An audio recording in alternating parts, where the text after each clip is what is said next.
দেখা যায় অনেক সময় আমাদেরকে প্রকাশ্যে অখণ্ড ভারতের জয় শ্রীরামের স্লোগান দেওয়া হচ্ছে, প্রকাশ্যে আমাদের ভাইদেরকে অনেককে অত্যাচার করা হচ্ছে, জবাই করে হত্যা করা হলো, আমরা কোনো ব্যবস্থা গ্রহণ করতে পারছি না। আমি আপনাদেরকে গ্যারান্টি দিচ্ছি, আল্লাহ না করুক যদি এইভাবে চলতে থাকে, তাহলে ব্যক্তি জীবনেও আপনি ইবাদত করার স্বাধীনতা হারাবেন। ইভেন আমরা তো আশঙ্কা করছিলাম যে কোন দিন জানি দাড়ি রাখার নিষেধাজ্ঞা চালু হয়।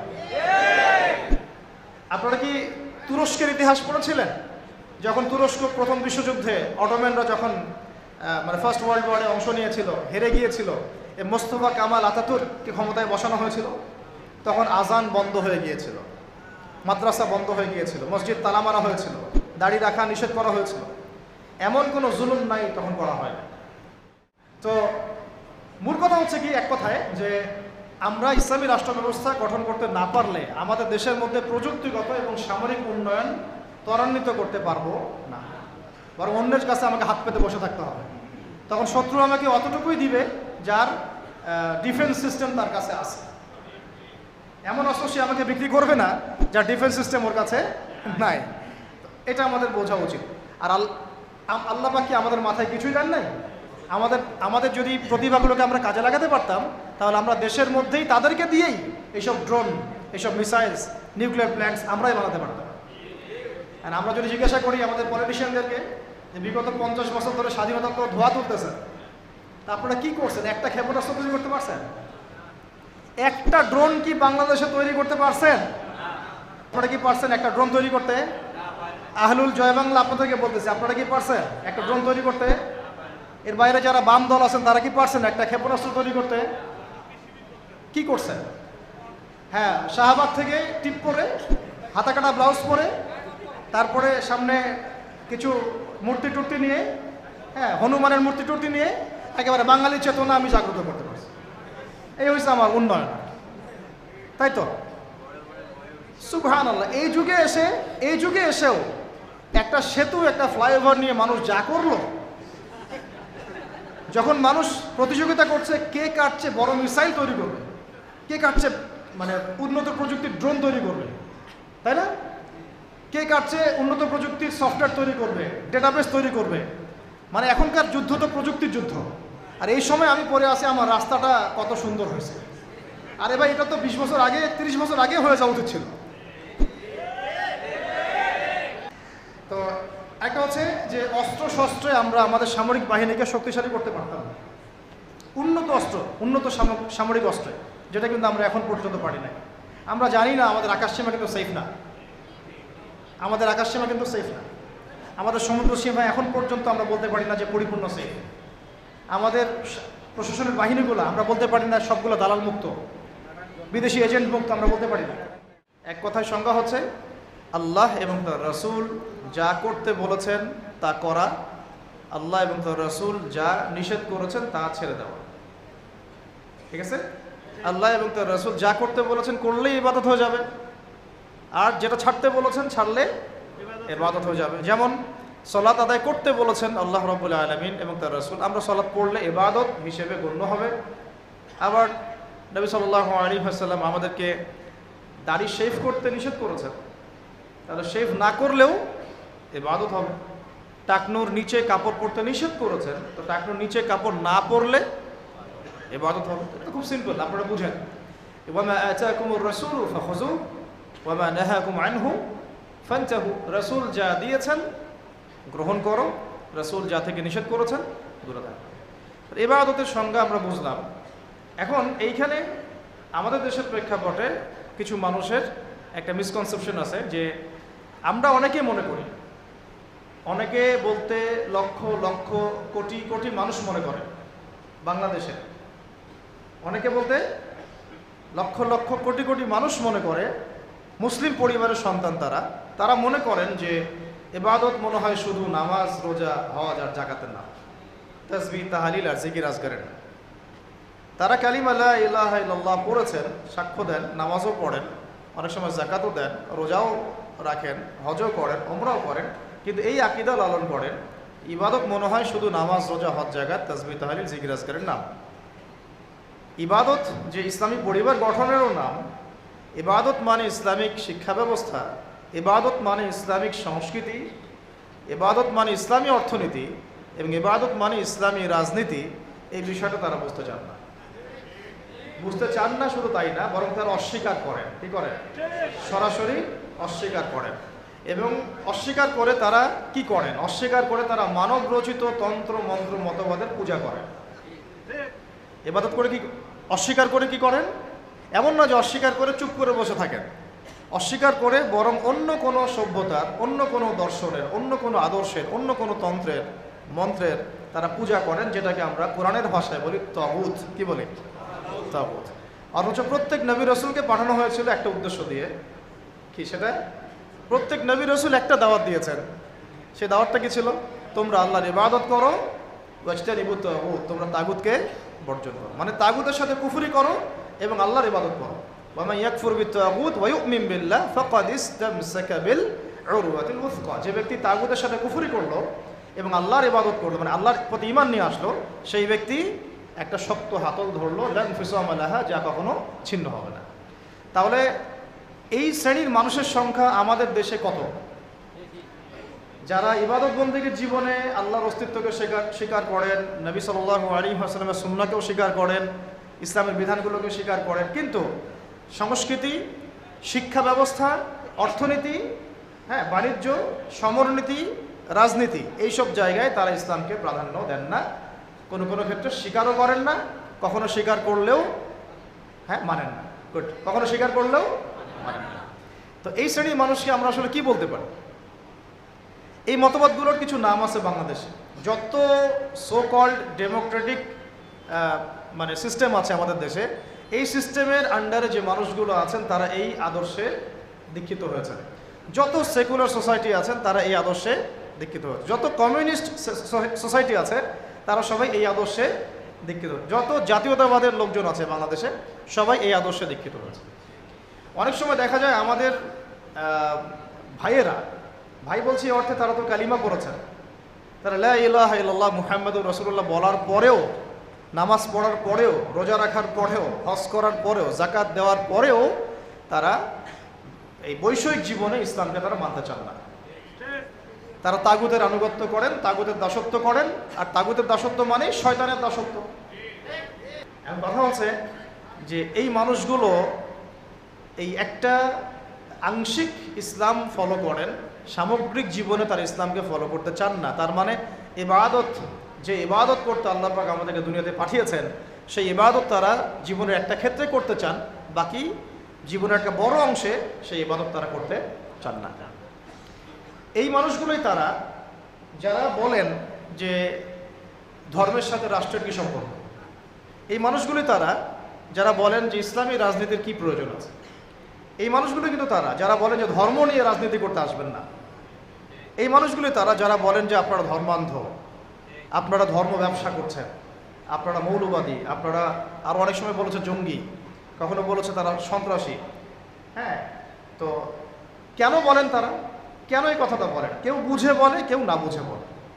যারা না বুঝে বলে ওদের কথা বাদ দিলাম, যারা বুঝে বলে তাদের শাস্তিটা কেমন হবে? একটা বিষয় হলো, একজন কাফের সে কখনো কালিমার সাক্ষ্য দেয় নাই, সে আল্লাহকেও বিশ্বাস করে না, রাসূলকেও বিশ্বাস করে না, সে জীবনের কোনো অংশেই ইসলামকে বিশ্বাস করে না। এটা হলো এক সুরত। আরেকটা সুরত হচ্ছে আপনি কালিমা পড়েছেন, আল্লাহর একত্ববাদের সাক্ষ্য দেন, রাসূলের রেসালাতের সাক্ষ্য দেন, আখিরাতেও বিশ্বাস করেন, তারপরেও আপনি জীবনের একটা অংশে ইসলামকে মেনে চলেন, বাকি বড় অংশে আপনি ইসলামকে অস্বীকার করেন। তাহলে এই দুটো শাস্তি কি সমান হবে? দুটো অপরাধ কি সমান? অথচ আফসোস, আমাদের দেশের পলিটিক্যাল সিস্টেমে যত মতাদর্শ আছে তার 99% এই মতাদর্শে দীক্ষিত। তারা সেকুলার। 99% যদি বেশি হয় তাহলে 90% তো কমপক্ষে আছে যারা সেকুলার, যারা মনে করেন ইসলাম জীবনের একটা ক্ষেত্রে মানা যায় কিন্তু সামগ্রিক জীবনে ইসলামকে আনা যায় না। এই কারণেই শুধুমাত্র এই আদর্শের কারণেই স্বাধীনতার ওই পর থেকে যদি হিসাব করেন তাহলে সংখ্যাগরিষ্ঠ মুসলিম প্রধান দেশে একটা ইসলামী আইনও বাস্তবায়িত হয় নাই। যদি আপনি গণতন্ত্রের কথাই বলেন তাহলে আমি প্রশ্ন করতে পারি যে গণতন্ত্রের মূলনীতি কি? গণতন্ত্রের মূলনীতি কি? গণতন্ত্রের মূলনীতি হচ্ছে সংখ্যাগরিষ্ঠ মানুষ যা বলবে তাই হক, তাই তো? এই মতবাদ ইসলামের সাথে সাংঘর্ষিক, কিন্তু তারপরেও আপনাদের ভাষায় কথা বলছি, যদি এটাও ধরে নেই যে আপনাদের তর্কের খাতিরে ধরেও নেই যে আপনাদের এই কথাটা ঠিক, আসলে কিন্তু ঠিক না, তর্কের খাতিরে ধরে নিলাম যে আপনাদের এই কথাটা ঠিক, তাহলে আমাদেরকে উত্তর দেন যে বাংলাদেশে বেশিরভাগ মানুষ তো মুসলিম, 90% মানুষ মুসলিম, তাহলে 90% মানুষ মুসলিম, এত বেশি অধিকাংশ মুসলিম প্রধান একটা দেশের রাষ্ট্র ধর্ম ইসলাম কেন হবে না? যেহেতু বেশিরভাগ মানুষ মুসলিম, তাহলে জনসংখ্যা দিয়েও তো আপনি গণতন্ত্রের মূলনীতি রক্ষা করলেন না। ধরেন আমাদের দেশে 16 কোটি মানুষ, তার মধ্যে ধরেন 15 কোটি মুসলিম, তাহলে তো গণতন্ত্রের দাবি যে 15 কোটি মানুষের যা ধর্ম তাই হবে রাষ্ট্রধর্ম। 15 কোটি মানুষ যদি বলে হ্যাঁ আমরা শরিয়া আইন চাই, ইসলামী রাষ্ট্র চাই, তাহলে তাদের ভোট নিয়ে তো ইসলামী রাষ্ট্র কায়েম করতে হতো, তাহলে আদৌ কি হয়েছে? তাহলে এটা একটা ধোঁকাবাজি হয়েছে। কি হয়েছে? একটা ধোঁকাবাজি। এই জন্য আমরা বললাম এটা গণতন্ত্র নয়, এটা তথাকথিত গণতন্ত্র। এটা একটা so called democratic country, not democratic country. এটা so called democratic country, not a pure democratic country, যদি ওই সেন্সেও আপনি চিন্তা করেন। স্বাভাবিক কথা, গণতন্ত্রের মূলনীতি কি? 100 জনের মধ্যে 90 জন যদি বলে সুদ হালাল, গণতন্ত্রপন্থীরা বলবে হালাল, বলে নাউজুবিল্লাহ। যদি বলে যে পতিতালয়ের লাইসেন্স দাও, দিবে, এই তো তাদের মূলনীতি। এটা মূলনীতি না? আর একজন বেচারা দাঁড়িয়ে যদি বলে যে না এগুলো হারাম, তার কথা শোনা হবে না। স্পিকার সাহেব বলবেন না, হ্যাঁ জয়যুক্ত হয়েছে। কি বলবেন? হ্যাঁ জয়যুক্ত হয়েছে। তো এটা হলো তাদের মূলনীতি। তো এই মূলনীতি ইসলামের সাথে সরাসরি সাংঘর্ষিক, কিন্তু তর্কের খাতিরে যদি ধরেও নেই যে আপনার কথা ঠিক, আপনার মূলনীতি ঠিক আছে, তাহলে বেশিরভাগ মানুষ যেহেতু মুসলিম, তাহলে কেন ইসলাম রাষ্ট্রধর্ম হলো না? কেন সংবিধানে ইসলামী আইনগুলো আসলো না? কেন মুসলিমদের ধর্মগ্রন্থই সংবিধান হলো না? কেন মুসলিমদের উসওয়াতুল হাসানা নবী মুহাম্মদ সাল্লাল্লাহু আলাইহি ওয়াসাল্লামের রেখে যাওয়া সুন্নতার বিধানগুলো আমাদের সংবিধানে স্থান পেল না? কেন পেল না? কেন আমরা আল্লাহ এবং তার রাসূলের বিধান থাকতেও মানবরচিত বিধান কেন রচনা করলাম? কেন আমরা আমাদের সংবিধানে আল্লাহ বিরোধী আইনগুলো নিয়ে আসলাম? যদি আমরা এটা মানি যে হ্যাঁ গণতান্ত্রিক পদ্ধতিতেই বেশিরভাগ মানুষ যা বলে সেটাই সত্য, তাহলে আমরা তো এখানে বেশিরভাগ মানুষ মেজরিটি, আমাদের সংখ্যা তো বেশি, তাহলে আমাদের মতামতগুলো কেন নেওয়া হলো না? তার মানে বোঝা গেল পুরো বিশ্বে এই গণতন্ত্রের নামে ধোঁকাবাজি চলতেছে। কি চলতেছে? মানুষের আই ওয়াশ শো ডাউন করা। আদতে তারা কখনোই সংখ্যাগরিষ্ঠ মানুষের মতামতকে নিচ্ছেন না। একটা আমভাবে একটা ভোটের আয়োজন করেন, ধরেন আমভাবে একটা গণভোট। এখন এই মুহূর্তে এই পরিবর্তিত বাংলাদেশে যে তরুণ প্রজন্মকে আমরা গড়ার চেষ্টা করেছি বিগত 10 বছর থেকে, তাদের সংখ্যা মাশাআল্লাহ এখন লক্ষ লক্ষ না কোটি কোটি, তাই না? মাশাআল্লাহ। এখন একটা আপনারা একটা গণভোট নেন দেখি ইনসাফের সাথে, যে কত পার্সেন্ট মানুষ ইসলামী রাষ্ট্র চায় আর কত পার্সেন্ট মানুষ ইসলামী রাষ্ট্র চায় না। কত পার্সেন্ট মানুষ চায় যে বাংলাদেশে একটা ইসলামী রাষ্ট্র হোক বা একটা ইসলামপন্থী সরকার আমাদের মাথার উপরে আসুক। একটা আমভাবে গণভোট নেন, তারপর দেখেন কে জিতে কে হারে। কিন্তু ইনসাফের সাথে এটা কি কখনো নেওয়া হয়েছে? সব রাতের অন্ধকারে হয়েছে। সব কি হয়েছে? এটা ধোঁকাবাজি, ধোঁকাবাজি না? তো এই দর্শনে যারা বিশ্বাস করেন তারা জীবনের একটা অংশে ইসলামকে মানেন, বাকি অংশে তার ইসলামকে মানেন। তারাই বলেন যে ইসলাম ধর্মকে আবার রাষ্ট্রে আনার কি দরকার, সংবিধানে কেন আল্লাহর আইন আনতে হবে, এগুলো তো মৌলবাদী কথা হয়ে যায়, এগুলো তো হ্যাঁ চরমপন্থা হয়ে যায়, এগুলো তো সেকেলে কথা হয়ে যায়, এই যুগে কি এগুলো চলে? নাউজুবিল্লাহ। তারা এগুলো বলেছে না? এর বাইরে একটা শ্রেণী আছে এই অঙ্গনে, তাদেরকে বলা হয় কমিউনিস্ট। কি বলা হয়? যত বামপন্থী তারা এই দলের অন্তর্ভুক্ত আর কি। তাদের মতামতটা আরও বেশি গর্হিত, কারণ গণতন্ত্রপন্থীরা অন্তত জীবনের একটা ক্ষেত্রে আল্লাহর অস্তিত্ব স্বীকার করে। কোন ক্ষেত্রে? ধর্মীয় জীবনে, ব্যক্তিগত জীবনে। কিন্তু কমিউনিস্টে যারা বিশ্বাসী, কমিউনিজমে যারা বিশ্বাসী, তারা স্রষ্টা ঈশ্বরের অস্তিত্বেই বিশ্বাস করে না। তারা তো আরো বড় রকমের কুফরের মধ্যে আছে। এটা তো তাগুত না, এটা আরো বড় কুফর এবং শিরক আকবরের মধ্যে। তারা মনে করেন যে স্রষ্টা বলতে কিছু নাই, রাষ্ট্র আমরা গঠন করব, অর্থনীতি আমরা বুঝবো, সমাজনীতি আমরা বুঝবো, অর্থনীতি অর্থ ব্যবস্থা আমরা বুঝবো, শিক্ষা ব্যবস্থা আমরা বুঝবো। এখানে ধর্মগ্রন্থের আনার কোনো প্রয়োজনই নাই, ধর্মের কোনো জায়গাই নাই আমার জীবনে। এটা হচ্ছে তাদের মানে মূলনীতি। হ্যাঁ, যদি ব্যক্তিগতভাবে কেউ নাম আব্দুল্লাহ হয় সেটা অন্য ইস্যু, কিন্তু প্রকৃত মুসলিম বলতে যা বোঝায় তার ধার কাছেও তারা নাই। তারা নাস্তিকতায় বিশ্বাসী। এক কথা কিসে বিশ্বাসী? নাস্তিকতা। আরও ব্যাপার আছে, গণতন্ত্রপন্থীদের যেমন উসওয়াতুল হাসানা আছে। গণতন্ত্রপন্থীদের উসওয়াতুল হাসানার নাম হচ্ছে আব্রাহাম লিঙ্কন। কি নাম? আবার কমিউনিস্ট যারা, তাদের উসওয়াতুল হাসানা কে? মাও সেতুং, লেনিন, স্টেলিন। তারা হচ্ছে তাদের উসওয়াতুল হাসানা। উসওয়াতুল হাসানা বুঝেন কিনা? উসওয়াতুল হাসানা মানে কে? সর্বোত্তম আদর্শ। তো আমাদের উসওয়াতুল হাসানা কে? নবী মুহাম্মদ সাল্লাল্লাহু আলাইহি ওয়াসাল্লাম কি শুধু আমার নামাজের উসওয়াতুল হাসানা? শুধু কি আমার পরিবারের উসওয়াতুল হাসানা? শুধু আমার সমাজের, অর্থনীতি, সংস্কৃতির শিক্ষা, নাকি পুরো জীবনের?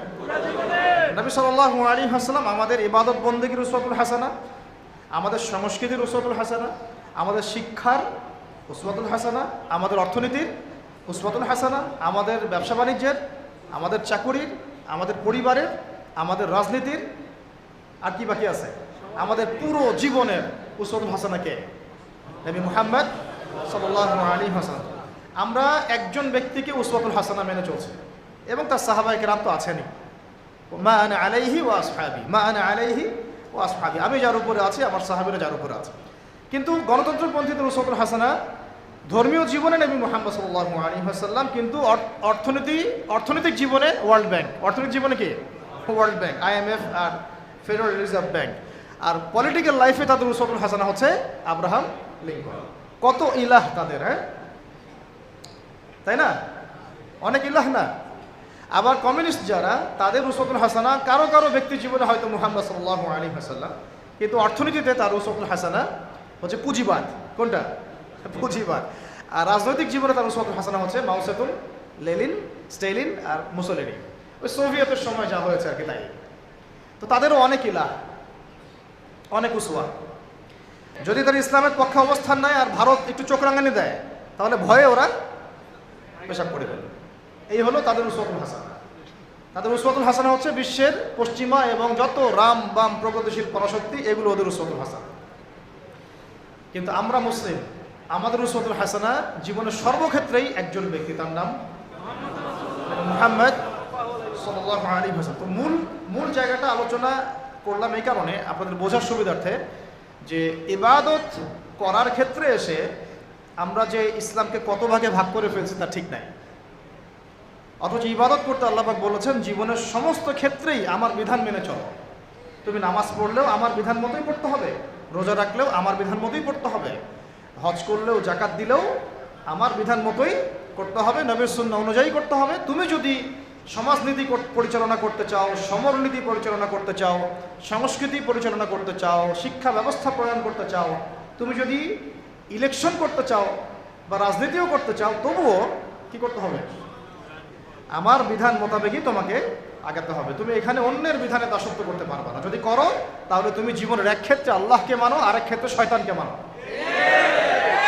তুমি জীবনের এক ক্ষেত্রে আল্লাহকে মানো, আরেক ক্ষেত্রে শয়তানকে। তুমি জীবনের এক ক্ষেত্রে আল্লাহর দাসত্ব করো, আরেক ক্ষেত্রে তাগুতের দাসত্ব করো।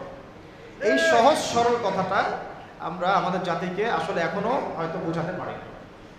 অনেকে বুঝে করে, অনেকে না বুঝে করে। যারা এখন এই রাজনীতিগুলোর মধ্যে আছেন বেশিরভাগই এগুলো বুঝেন না, বেশিরভাগই বুঝেন না। দেখবেন অনেক বড় একটা রাজনৈতিক দলের একজন মুখপাত্র সেদিনই বলে দিলেন যে, দেখেছেন ধর্ম নিয়ে কি ধর্মান্ধতা সৃষ্টি হয়েছে আমাদের দেশে, দেখেছেন ধর্ম নিয়ে কি উন্মাদনার সৃষ্টি হয়েছে। বলেছেন না একজন? ধর্ম নিয়ে উন্মাদনা সৃষ্টি হবে কেন? বরং ধর্মকে আমরা জীবনের সব ক্ষেত্রে প্রতিষ্ঠা করতে চাই। এটার নাম তো উন্মাদনা না, এটা বরং আমাদের উপর ফরজ। এটা আমাদের উপর কি ফরজ। আপনি যদি নামাজ পড়েন তাহলে নামাজের ক্ষেত্রে আল্লাহর বিধান মানা ফরজ না? তাহলে আপনি যদি ব্যবসা করতে যান সেখানে আল্লাহর বিধান মানা ফরজ না? আপনি যদি অর্থনীতি পরিচালনা করতে যান সেখানে কি আল্লাহর বিধান মানা ফরজ না? যদি আল্লাহ পাক আপনাকে রাজনৈতিক ক্ষমতা দেন তো সেখানে ইসলামী বিধান অনুযায়ী, আল্লাহর বিধান অনুযায়ী রাষ্ট্র পরিচালনা করা কি ফরজ না? সহজ কথা। কথাটা কি কঠিন? খুব সহজ একটা কথা কিন্তু, যে আমি মুসলিম, আমি জীবনের সর্বক্ষেত্রেই আল্লাহর বিধান মেনে চলব। খুবই সহজ সরল কথা। এখন যদি কেউ বলে যে ভাই আমি এটা বুঝি, কিন্তু আমি পারিপার্শ্বিক চাপে, বিভিন্ন কারণে, বিভিন্ন সমস্যার কারণে আমি 100% এখন পারছি না, সেটা একটা সুরত হতে পারে, সেটা আলাদা একটা সুরত হতে পারে যে হ্যাঁ, সে ব্যক্তি না হয় মানে, সে ব্যক্তি বুঝে, সে স্বীকারও করে, কিন্তু বলছে বিশ্বের পারিপার্শ্বিক চাপের কারণে হোক, আমার অভ্যন্তরীণ সমস্যার কারণেই হোক, অনেকের কারণেই হোক, অর্থনৈতিক মন্দার কারণে হোক, বিভিন্ন কারণে আমি 100% পারছি না, কিন্তু আমার উদ্দেশ্য আছে 100% প্রতিষ্ঠা করার। কিন্তু এটা তো আমরা দেখি নাই। দেখেছি কি? আমরা দেখেছি কিভাবে আস্তে আস্তে ওই রাজনৈতিক ক্ষমতাকে কাজে লাগিয়ে ইসলামকে মাইনাস করা হয়েছে। প্রথমে মাইনাস করা হয়েছে রাজনীতি থেকে, তারপরে মাইনাস করা হয়েছে অর্থনীতি থেকে, তারপরে আস্তে আস্তে মাইনাস করা হলো সংস্কৃতি থেকে, তারপরে মাইনাস করা হলো পুরো শিক্ষা সিস্টেম থেকে, তারপরে তারা হস্তক্ষেপ করলো পুরো ধর্মীয় জীবনে, মসজিদের উপরে, মাদ্রাসার উপরে, তাই না? আস্তে আস্তে আস্তে আস্তে ওলামায়ে কেরামকে পর্যন্ত তারা এই জেলের মামলার আসামি, হুমকি ধামকি, গুম খুন ফাঁসি, কত কি হয়ে গেল। শুরুটা করেছিল তারা রাজনৈতিক ক্ষেত্রে, প্রথমে ইসলামকে মাইনাস করেছে। প্রথমে কি পলিটিক্যাল লাইফে তার ইসলামটাকে মাইনাস করেছে, তারপরে অর্থনৈতিক লাইফে তারা মাইনাস করেছে, সংস্কৃতির মধ্যে মাইনাস করেছে, শিক্ষা ব্যবস্থায় তো মাইনাস করে ফেললো, তারপরে আস্তে আস্তে এটা মসজিদের উপর প্রভাব বিস্তার করলো, মাদ্রাসার উপরেও প্রভাব বিস্তার করলো, এমনকি মসজিদ কমিটির মধ্যেও তারা ঢুকে পড়লো। তাহলে আমরা একটা জিনিস বুঝতে পারলাম যে যদি আমরা আমাদের সমস্যার শেকড় ঠিক না করি, তাহলে আমার ঘর পর্যন্ত আর ঠিক থাকবে না, তাই না কথা? যদি আমরা ওই সমস্যার গোড়া ঠিক না করতে পারি, তাহলে আমার ব্যক্তি জীবনেও দিন পালনের স্বাধীনতা থাকবে না। যার প্রমাণ আমরা বিগত 15 বছর দেখে আসছি। তাই আমাদের সবার একটা ফিকির থাকা উচিত এখন, যে কিভাবে আমরা একটা ইসলামী রাষ্ট্র কায়েম করব। খোলামেলা আলোচনা করতে হবে এখন আমরা কিভাবে একটা ইসলামী রাষ্ট্র কায়েম করব। তার আগে আরো দু একটা কথা আমাদের জানা উচিত, যে ইসলামী রাষ্ট্রের এই কনসেপ্টটা নতুন কোনো কনসেপ্ট না। আদম আলাইহিস সালামও আল্লাহর খলিফা ছিলেন, নূহ আলাইহিস সালামও আল্লাহ পাকের বিধান অনুযায়ী তার জাতিকে পরিচালনা করেছেন, ইব্রাহিম আলাইহিস সালামও করেছেন, তাই না? সবাই করেছেন। নবী মুসা আলাইহিস সালাম করেছেন, ইউসুফ আলাইহিস সালাম করেছেন, খাস করে দাউদ আলাইহিস সালাম, তিনি আল্লাহ পাকের বিধান দিয়ে জেরুজালেম থেকে 40 বছর বিশ্বকে শাসন করেছেন, করেন নাই? তাহলে এটা কোনো নতুন কনসেপ্ট না। খিলাফার যে কনসেপ্ট, এটা কি নতুন কোনো কনসেপ্ট না। খিলাফা মানে কি? খিলাফা মানে হচ্ছে আল্লাহর জমিনে আল্লাহর দিন প্রতিষ্ঠা করা, যেটাকে আমরা বলি ইকামতে দিন। কি বলি? ইকামতে দিন। যে ব্যক্তি আল্লাহ পাকের জমিনে আল্লাহর দিনকে প্রতিষ্ঠা করে, তাকে আমরা বলি খলিফা। কি বলি? যেমন ওমর রাদিয়াল্লাহু আনহু খলিফা ছিলেন, আবু বকর রাদিয়াল্লাহু আনহু খলিফা ছিলেন, উসমান রাদিয়াল্লাহু আনহু খলিফা ছিলেন, আলী ইবনে আবি তালেব খলিফা ছিলেন। তারা ছিলেন আল্লাহর খলিফা, মানে তারা আল্লাহর প্রতিনিধি। তারা আল্লাহর জমিনে আল্লাহর বিধান প্রতিষ্ঠা করবেন এবং সেই বিধান দিয়ে বিচার ফয়সালা করবেন। তো এখানে পার্থক্যটা বুঝতে হবে আমাদেরকে, যে গণতান্ত্রিক ক্ষেত্রে, ধর্মনিরপেক্ষ রাষ্ট্রে, কমিউনিস্ট রাষ্ট্রে, সেখানে আল্লাহর খলিফা নাই। আল্লাহর খলিফা আছে? কারণ সেখানে আল্লাহর বিধান প্রতিষ্ঠার কোনো ফিকির নাই। আর যেখানে আল্লাহর খলিফা নাই, সেখানে কার খলিফা থাকবে? সিম্পল কথা, যেখানে আল্লাহর খলিফা নাই সেখানে কার খলিফা? তাগুতের বিধান বাস্তবায়িত করা হচ্ছে। এই পার্থক্যটা আমাদের বুঝতে হবে। এটা নতুন কোনো কনসেপ্ট নয়। আমাদের নবী সাল্লাল্লাহু আলাইহি ওয়াসাল্লাম কি রাষ্ট্র পরিচালনা করেন নাই? তার রাষ্ট্রের নাম কি? না বুঝে বলেন না। তার প্রথম রাষ্ট্রের নাম কি? মদিনা। মদিনা প্রথম ইসলামিক রাষ্ট্রের নাম কি? মদিনা। তারপরে মদিনাকে ভিত্তি করে আস্তে আস্তে আস্তে তিনি মক্কা বিজয় করেছেন। প্রথম ইসলামিক স্টেটের নাম কি? মদিনাতুল মুনাওয়ারা। তো সেখানে কি অন্য ধর্মের মানুষ ছিল না? তাদের অধিকার রক্ষা করা হয়েছে না? তাদের সাথে সনদ হয়েছে না? কারণ গাদ্দারদের কোনো ক্ষমা নাই। আমরা এই আমাদের অভ্যুত্থান, হ্যাঁ, অভ্যুত্থানের পরে আমরা হয়তো ওই ভারতীয় দালালদেরকে মাফ করে দিচ্ছি, অনেকে গা ঢাকা দিচ্ছে, অনেক খুনের বিচার হচ্ছে না, আমরা অনেক ছাড় দিচ্ছি আর কি। কিন্তু নবী সাল্লাল্লাহু আলাইহি ওয়াসাল্লামের সুন্নত এটা নয়। তার সুন্নত হচ্ছে জালেমের উপর দয়া, মানে হচ্ছে মাজলুমের উপর খেয়ানত। জালেমের উপর মারহামাত, মাজলুমের উপরে কি? খেয়ানত। নবী সাল্লাল্লাহু আলাইহি ওয়াসাল্লামের সাথে গাদ্দারি করেছে বনু কাইনুকা, নবীজি বের করে দিয়েছেন। তাও একজন মুসলিম নারীর সম্ভ্রমহানি করেছিল, তাতেই পুরা বনু কাইনুকাকে বের করে দেওয়া হয়েছে। আর আমরা তো দেখছি যে প্রকাশ্যে সাইফুল ইসলামকে জবাই করা হলো, কোনো বিচার হইল না, তাই না? বিষয়টা তো এটা বনু কাইনুকার ক্ষেত্রে হয়েছে। আবার বনু নাজির নবী সাল্লাল্লাহু আলাইহি ওয়াসাল্লামকে কি করেছিল, উপর থেকে এই যে আপনার চাকতি বুঝেন, চরকি যেগুলো বলে, যিনি বলে জাতা, জাতা যেগুলোতে ধান পিষত আগেকার মানুষ, এইগুলো উপর থেকে ফেলে আল্লাহ নবীর মাথায় ফেলতে চেয়েছিলেন সাল্লাল্লাহু আলাইহি ওয়াসাল্লাম। এভাবে গুপ্ত হত্যার চেষ্টা করেছিল তারা, বনু নাজির গোত্র। তো এরপরে নবী সাল্লাল্লাহু আলাইহি ওয়াসাল্লাম তাদেরকে আক্রমণ করে অবরোধ করে ওখান থেকে বের করে দিয়েছে। আর বনু কোরাইজা এই আহজাবের যুদ্ধে, খন্দকের যুদ্ধে আমাদেরকে পিঠের পিছন থেকে ছুরি মারছে। কোরাইশদের সাথে তারা সন্ধি করে আমাদেরকে ভিতর থেকে ক্ষতি করার চেষ্টা করেছিল। নবী সাল্লাল্লাহু আলাইহি ওয়াসাল্লাম তাকে অবরোধ করে ওখান থেকে বের করে দিয়েছেন। কখন আমরা তাদের সাথে চড়াও হয়েছি, যখন তারা আমাদের সাথে গাদ্দারি করেছে। তো নবী সাল্লাল্লাহু আলাইহি ওয়াসাল্লামও রাষ্ট্র চালিয়েছেন, মদিনা রাষ্ট্র, সেখানে অমুসলিমদের অধিকার তিনি সুরক্ষিত করেছেন, কিন্তু গাদ্দারদেরকে মাফ করেন নাই, শাতেমে রাসূলকে মাফ করেন নাই, নবীকে যারা গালি দিয়েছেন তাদেরকে মাফ করা হয় নাই। আচ্ছা, নবী সাল্লাল্লাহু আলাইহি ওয়াসাল্লামের মদিনা রাষ্ট্রে কি আল্লাহর আইন ছাড়া অন্য কোন আইন চলেছিল? তাহলে আপনি পার্থক্য বুঝে নেন, আমাদের সাথে তাদের কি পার্থক্য। তাদেরও ভূখণ্ড ছিল, মানে নবী সাল্লাল্লাহু আলাইহি ওয়াসাল্লাম এবং সাহাবীদেরও ভূখণ্ড ছিল, আমাদেরও ভূখণ্ড আছে। তাদেরও সরকার ছিল, আমাদেরও সরকার আছে। তাদেরও সার্বভৌমত্ব ছিল, আমাদেরও আছে। তাদেরও সংবিধান ছিল, আমাদেরও আছে। তাদেরও এই আপনার আর কি লাগে, হ্যাঁ বুঝি না, ঠিক আছে ওটা বলেছি। আর রাষ্ট্র গঠনের 4টা মৌলিক উপাদান লাগে, ভূখণ্ড, হ্যাঁ ভূখণ্ড, হ্যাঁ মাশাআল্লাহ, ভূখণ্ড, সরকার, সার্বভৌমত্ব এবং জনসংখ্যা। এই 4টা মদিনা রাষ্ট্রেও ছিল, আমাদের বাংলাতেও আছে। পার্থক্য তাহলে কোথায়? সেখানে অমুসলিমদের অধিকার খর্ব করা হয় নাই, এখানে কিন্তু খর্ব করা হচ্ছে, তাই না? শুধু তাই না, বরং সরি উল্টা বললাম, ওখানে অমুসলিমদের অধিকার খর্ব করা হয় নাই, কিন্তু এখানে মুসলিমদের অধিকার খর্ব করা হচ্ছে। সেন্টেন্সটা উল্টা হয়েছে। তখন সেখানে অমুসলিমদের অধিকার পর্যন্ত খর্ব করা হয় নাই, কোথায়? মদিনায়। অমুসলিমদের অধিকার পর্যন্ত খর্ব করা হয় নাই, আর এখানে মুসলিমদের পর্যন্ত অধিকার খর্ব করা হচ্ছে। পার্থক্য আছে না? পার্থক্য। ওখানে অমুসলিমদের সাথে আমরা কোনো দ্বন্দ্বে যাই নাই যতক্ষণ না তারা আমাদের সাথে গাদ্দারি করেছে, বেইমানি করেছে এবং আমাদেরকে পিছন থেকে ছুরি মেরেছে। এখন দেখা যায় অনেক সময় আমাদেরকে প্রকাশ্যে অখণ্ড ভারতের জয় শ্রীরামের স্লোগান দেওয়া হচ্ছে, প্রকাশ্যে আমাদের ভাইদেরকে অনেককে অত্যাচার করা হচ্ছে, জবাই করে হত্যা করা হলো, আমরা কোনো ব্যবস্থা গ্রহণ করতে পারছি না। আমরা দৃষ্টান্তমূলক কোনো শাস্তি এখন পর্যন্ত দিতে দেখি নাই, এটা আফসোস আমাদের জন্য। কিন্তু নবী সাল্লাল্লাহু আলাইহি ওয়াসাল্লামের যুগে একজন দিনী বোনের ইজ্জতের বিনিময়ে তিনি পুরা বনু কাইনুকাকে একেবারে মদিনা থেকে বের করে দিয়েছেন।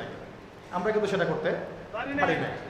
তারপরে নবী সাল্লাল্লাহু আলাইহি ওয়াসাল্লামের যুগে মদিনায় ওখানে কি আল্লাহর বিধান ছাড়া অন্য কোনো বিধান দিয়ে রাষ্ট্র চলেছে? তাহলে আমাদের এখানেও সবই আছে, কিন্তু এখানে আল্লাহর বিধান নাই, আল্লাহর বিধান দিয়ে এই রাষ্ট্র পরিচালিত হচ্ছে না। সেখানে নবী সাল্লাল্লাহু আলাইহি ওয়াসাল্লাম সাহাবীদের মধ্যে যে পরিমাণ ভ্রাতৃত্বের বন্ধন স্থাপন করেছিলেন, সেই ভ্রাতৃত্বের বন্ধন আমার রাষ্ট্রের মধ্যে আসলে নাই। জাতীয় কোনো ঐক্য আমরা খুব একটা দেখছি না, বরং আমরা দেখছি এখানে জাতীয় বিভক্তি। এমনকি মুসলিমদের মধ্যে আমরা শত শত বিভক্তি দেখছি এবং ছাড় না দেওয়ার মানসিকতা দেখছি। আর নবী সাল্লাল্লাহু আলাইহি ওয়াসাল্লামের মদিনা রাষ্ট্র অন্য কোনো পরাশক্তির সামনে মাথা নত করে নাই, করেছিল? কিন্তু আমাদের দেশের কাঠামোটা যেটা, সেটা আমরা কিন্তু বিভিন্ন পরাশক্তির কাছে আমরা দাসত্বের শৃঙ্খলে আবদ্ধ হয়ে গেছি, তাই না? আবার নবী সাল্লাল্লাহু আলাইহি ওয়াসাল্লামের মদিনা রাষ্ট্র বিশ্বের বুকে মাথা উঁচু করে একদম স্পষ্ট স্বাধীন রাষ্ট্র ছিল। আমরা কিন্তু বিশ্বের বুকে মাথা তুলে এখন পর্যন্ত সেই স্বাধীনতা অর্জন করতে পারি নাই। সত্যি কথা এটা। নবী সাল্লাল্লাহু আলাইহি ওয়াসাল্লামের মদিনা রাষ্ট্র ছিল এমন একটা কাঠামো যার উপর দাঁড়িয়ে তিনি গাজওয়া এবং সারিয়া অভিযানগুলো করেছেন, জিহাদ এবং দাওয়াতের মাধ্যমে আরও বড় পরিসরে দিন প্রতিষ্ঠা করেছেন।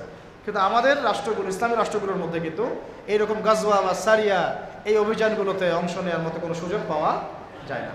নবী সাল্লাল্লাহু আলাইহি ওয়াসাল্লামের মদিনা রাষ্ট্রে কোনো মাজলুম তার অধিকার খর্ব হতো না। কিন্তু আমরা এখানে দেখছি যে মাজলুমের অধিকার খর্ব হতেই আছে আর হতেই আছে, হতেই আছে, আর জালেম পার পেয়েই যাচ্ছে, পেয়েই যাচ্ছে, পেয়েই যাচ্ছে। নবী সাল্লাল্লাহু আলাইহি ওয়াসাল্লামের মদিনা রাষ্ট্রে কোনো খেয়ানত ছিল না, আমানতদারিতা ছিল, তাই না? কোনো দুর্নীতি ছিল না, ইনসাফ ছিল।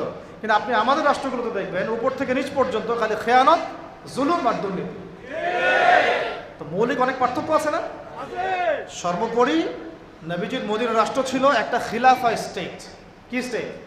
খিলাফা স্টেট, যেখানে জনগণ এবং সরকার সবাই আল্লাহর কাছে জবাবদিহিতায় বাধ্য, এবং সেই রাষ্ট্র পরিচালিত হয়েছিল শরিয়া আইন দ্বারা, অর্থাৎ কোরআন এবং হাদিসের বর্ণিত আইন দ্বারা।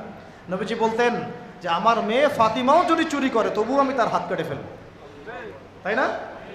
আর আমাদের এই কাঠামোগুলোর মধ্যে আমরা দেখছি যে কোরআন এবং হাদিসের আইনের কোনো তোয়াক্কাই করা হচ্ছে, বরং এমন কিছু আইন আমরা চাপিয়ে নিয়েছি নিজেদের উপরে যেগুলোতে বাদীও মরে যায়, বিবাদীও মরে যায়, মামলা মরে না। কাউকে হ্যারাস করতে চাইলে দুই একটা মিথ্যা মামলা দিলেই ব্যাস সারা জীবন সে জেলের মধ্যে পচে মরে। যে কাউকে হ্যারাস করা যায়, যাকে তাকে গুম করা যায়, যাকে তাকে ক্রস ফায়ার দেওয়া যায়, মিডিয়াকে নিজের ইচ্ছা মতো চালানো যায়, ঠিক আছে, ইসলাম বিদ্বেষ ছড়ানো যায়। হ্যাঁ, তথাকথিত মুনাফেক, তথাকথিত না, এগুলো পাক্কা মুনাফেক, পাক্কা মুনাফেকদেরকে দিয়ে টকশো করানো যায়, ঠিক আছে, দিয়ে ইসলাম বিদ্বেষ ছড়ানো যায়, শিক্ষা থেকে ইসলামকে উঠানো যায়, সংস্কৃতি থেকে ইসলামকে উঠানো যায়, মানুষকে সুদ খাওয়ানো যায়, পুরো জাতিকে মায়ের সাথে জেনা করানো যায়, তাই না? এবং নিজের ক্ষমতা টিকিয়ে রাখার স্বার্থে মুশরিকদের দাসত্ব করা যায়, মুশরিকদের দাসত্ব করা যায়। তো এই রাষ্ট্র ব্যবস্থাগুলোর মৌলিক পার্থক্য কি আমরা বুঝতে পারছি? যে মদিনা রাষ্ট্র কীরকম একটা পবিত্র এবং প্রামাণ্য একটা রাষ্ট্র ছিল, স্বতন্ত্র, স্বাধীন, সার্বভৌম একটা রাষ্ট্র ছিল, যে রাষ্ট্র এবং জনগণ আল্লাহ ছাড়া কাউকে ভয় করতো না, তাই না?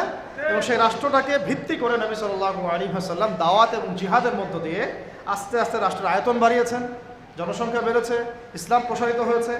এবং যেই মক্কায় 13 বছর আমরা জুলুমের শিকার ছিলাম, সেই মক্কা আমরা বীরের বেশে জয় করলাম, তাই না? শুধু কি সেখানেই থেমে গেলাম? সেখানে সেটাকে ভিত্তি করে আবার আবু বকর রাদিয়াল্লাহু আনহু, ওমর, ওসমান, আলী, 4 খলিফার যুগে ইসলাম অর্ধেক বিশ্ব পর্যন্ত ছড়ায় গেল। একদম ওই আপনার স্পেন থেকে, পর্তুগাল থেকে নিয়ে চায়না পর্যন্ত, এদিকে আপনার কি বলবো আফ্রিকা থেকে নিয়ে একেবারে সাইপ্রাস থেকে শুরু করে আফগানিস্তান, পাকিস্তান, সিন্ধু পর্যন্ত পুরো কন্টিনেন্টটা ইসলামের ছায়াতলগত হলো না 4 খলিফার সময়? ওই খেলাফা রাষ্ট্রের উপর দাঁড়িয়ে হয়েছে। ওইটা আমাদের ইতিহাস, এটা আমাদের শেকড়। আমরা এই জাতি ছিলাম, সেখান থেকে আমরা কোথায় আসছি একটু চিন্তা করতে পারছেন? পুরো রাষ্ট্র ব্যবস্থার মধ্যে দুর্নীতি, অনিয়ম, জুলুম, খেয়ানত, মানে মাজলুমের অধিকার খর্ব করা, হ্যাঁ, আইনের সুশাসন নিশ্চিত না হওয়া, একেবারে জোরজার মুল্লুকতার, জ্ঞানীদেরকে মূল্যায়ন না করা, মূর্খদের রায় নিয়ে রাষ্ট্র পরিচালনা করা, হ্যাঁ, এবং আল্লাহ বিরোধী আইনগুলোকে হালাল করে নেওয়া, আল্লাহর হালালকে হারাম করে নেওয়া, আল্লাহর হারামকে হালাল করে ফেলা, হ্যাঁ, তাগুতি বিধান চাপিয়ে দেওয়া, ইসলামকে সংকুচিত করা, ইসলাম বিদ্বেষ ছড়ানো। কি করি নাই আমরা? কি করি নাই আমরা? মূল কথা হচ্ছে আমরা ইসলামটাকে শুধু ব্যক্তি জীবনে খ্রিস্টানদের মতো, ওরা যেমন গির্জায়, প্যাগোডায় ধর্মকে সংকুচিত করেছে, ওই রকম আমরাও চেয়েছি যে ইসলামকে মসজিদের মধ্যে ঢুকায় তালা মেরে রেখে দেব, বাইরে ইসলামকে আমরা আসতে দিব না, তাই না? এটার বাস্তব রূপরেখা আমরা দেখেছি এই সেকুলার রাষ্ট্রগুলো। এখন যদি আমরা এগুলো থেকে কোনো শিক্ষা নিয়েই থাকি, তাহলে আমাদের আগে জানা উচিত যে ইসলামী রাষ্ট্র ব্যবস্থায় সুবিধা কি, অসুবিধাগুলো কি, এবং এখানে আমাদের ভূমিকাটা কি, নাকি আমরা আসলে চাই এভাবেই চলতে থাক? আসলে সিদ্ধান্তে আসে নাকি? আপনারাই বলেন তো, আসলে কি এভাবেই চলতে থাকা উচিত? দেখেন, এভাবে যদি চলতে থাকে, আমি আপনাদেরকে গ্যারান্টি দিচ্ছি, আল্লাহ না করুক, যদি এইভাবে চলতে থাকে, তাহলে ব্যক্তি জীবনেও আপনি ইবাদত করার স্বাধীনতা হারাবেন। ইভেন আমরা তো আশঙ্কা করছিলাম যে কোন দিন জানি দাড়ি রাখার নিষেধাজ্ঞা চালু হয়। আপনারা কি তুরস্কের ইতিহাস পড়েছিলেন?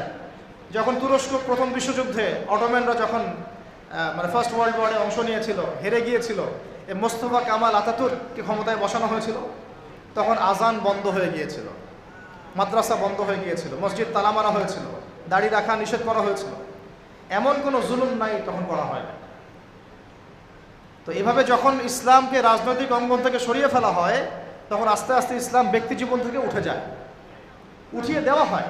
একটা সহজ সরল বিষয়, আমার কাছে যদি এই পুরো মিরপুর এলাকার, ধরেন অন্য কথা বাদ দিলাম, পুরো মিরপুর এলাকার অথরিটি যদি আমার কাছে থাকে, এবং আমি যদি একজন স্বাধীন শাসক হই মিরপুরের, ফর এক্সাম্পল, একটা এক্সাম্পল দিচ্ছি, যে এই মিরপুর অঞ্চলটুকুর স্বাধীন শাসক একজন আমি, ধরেন XYZ, বা আপনি আব্দুর রহমান, হোয়েভার হি ইজ।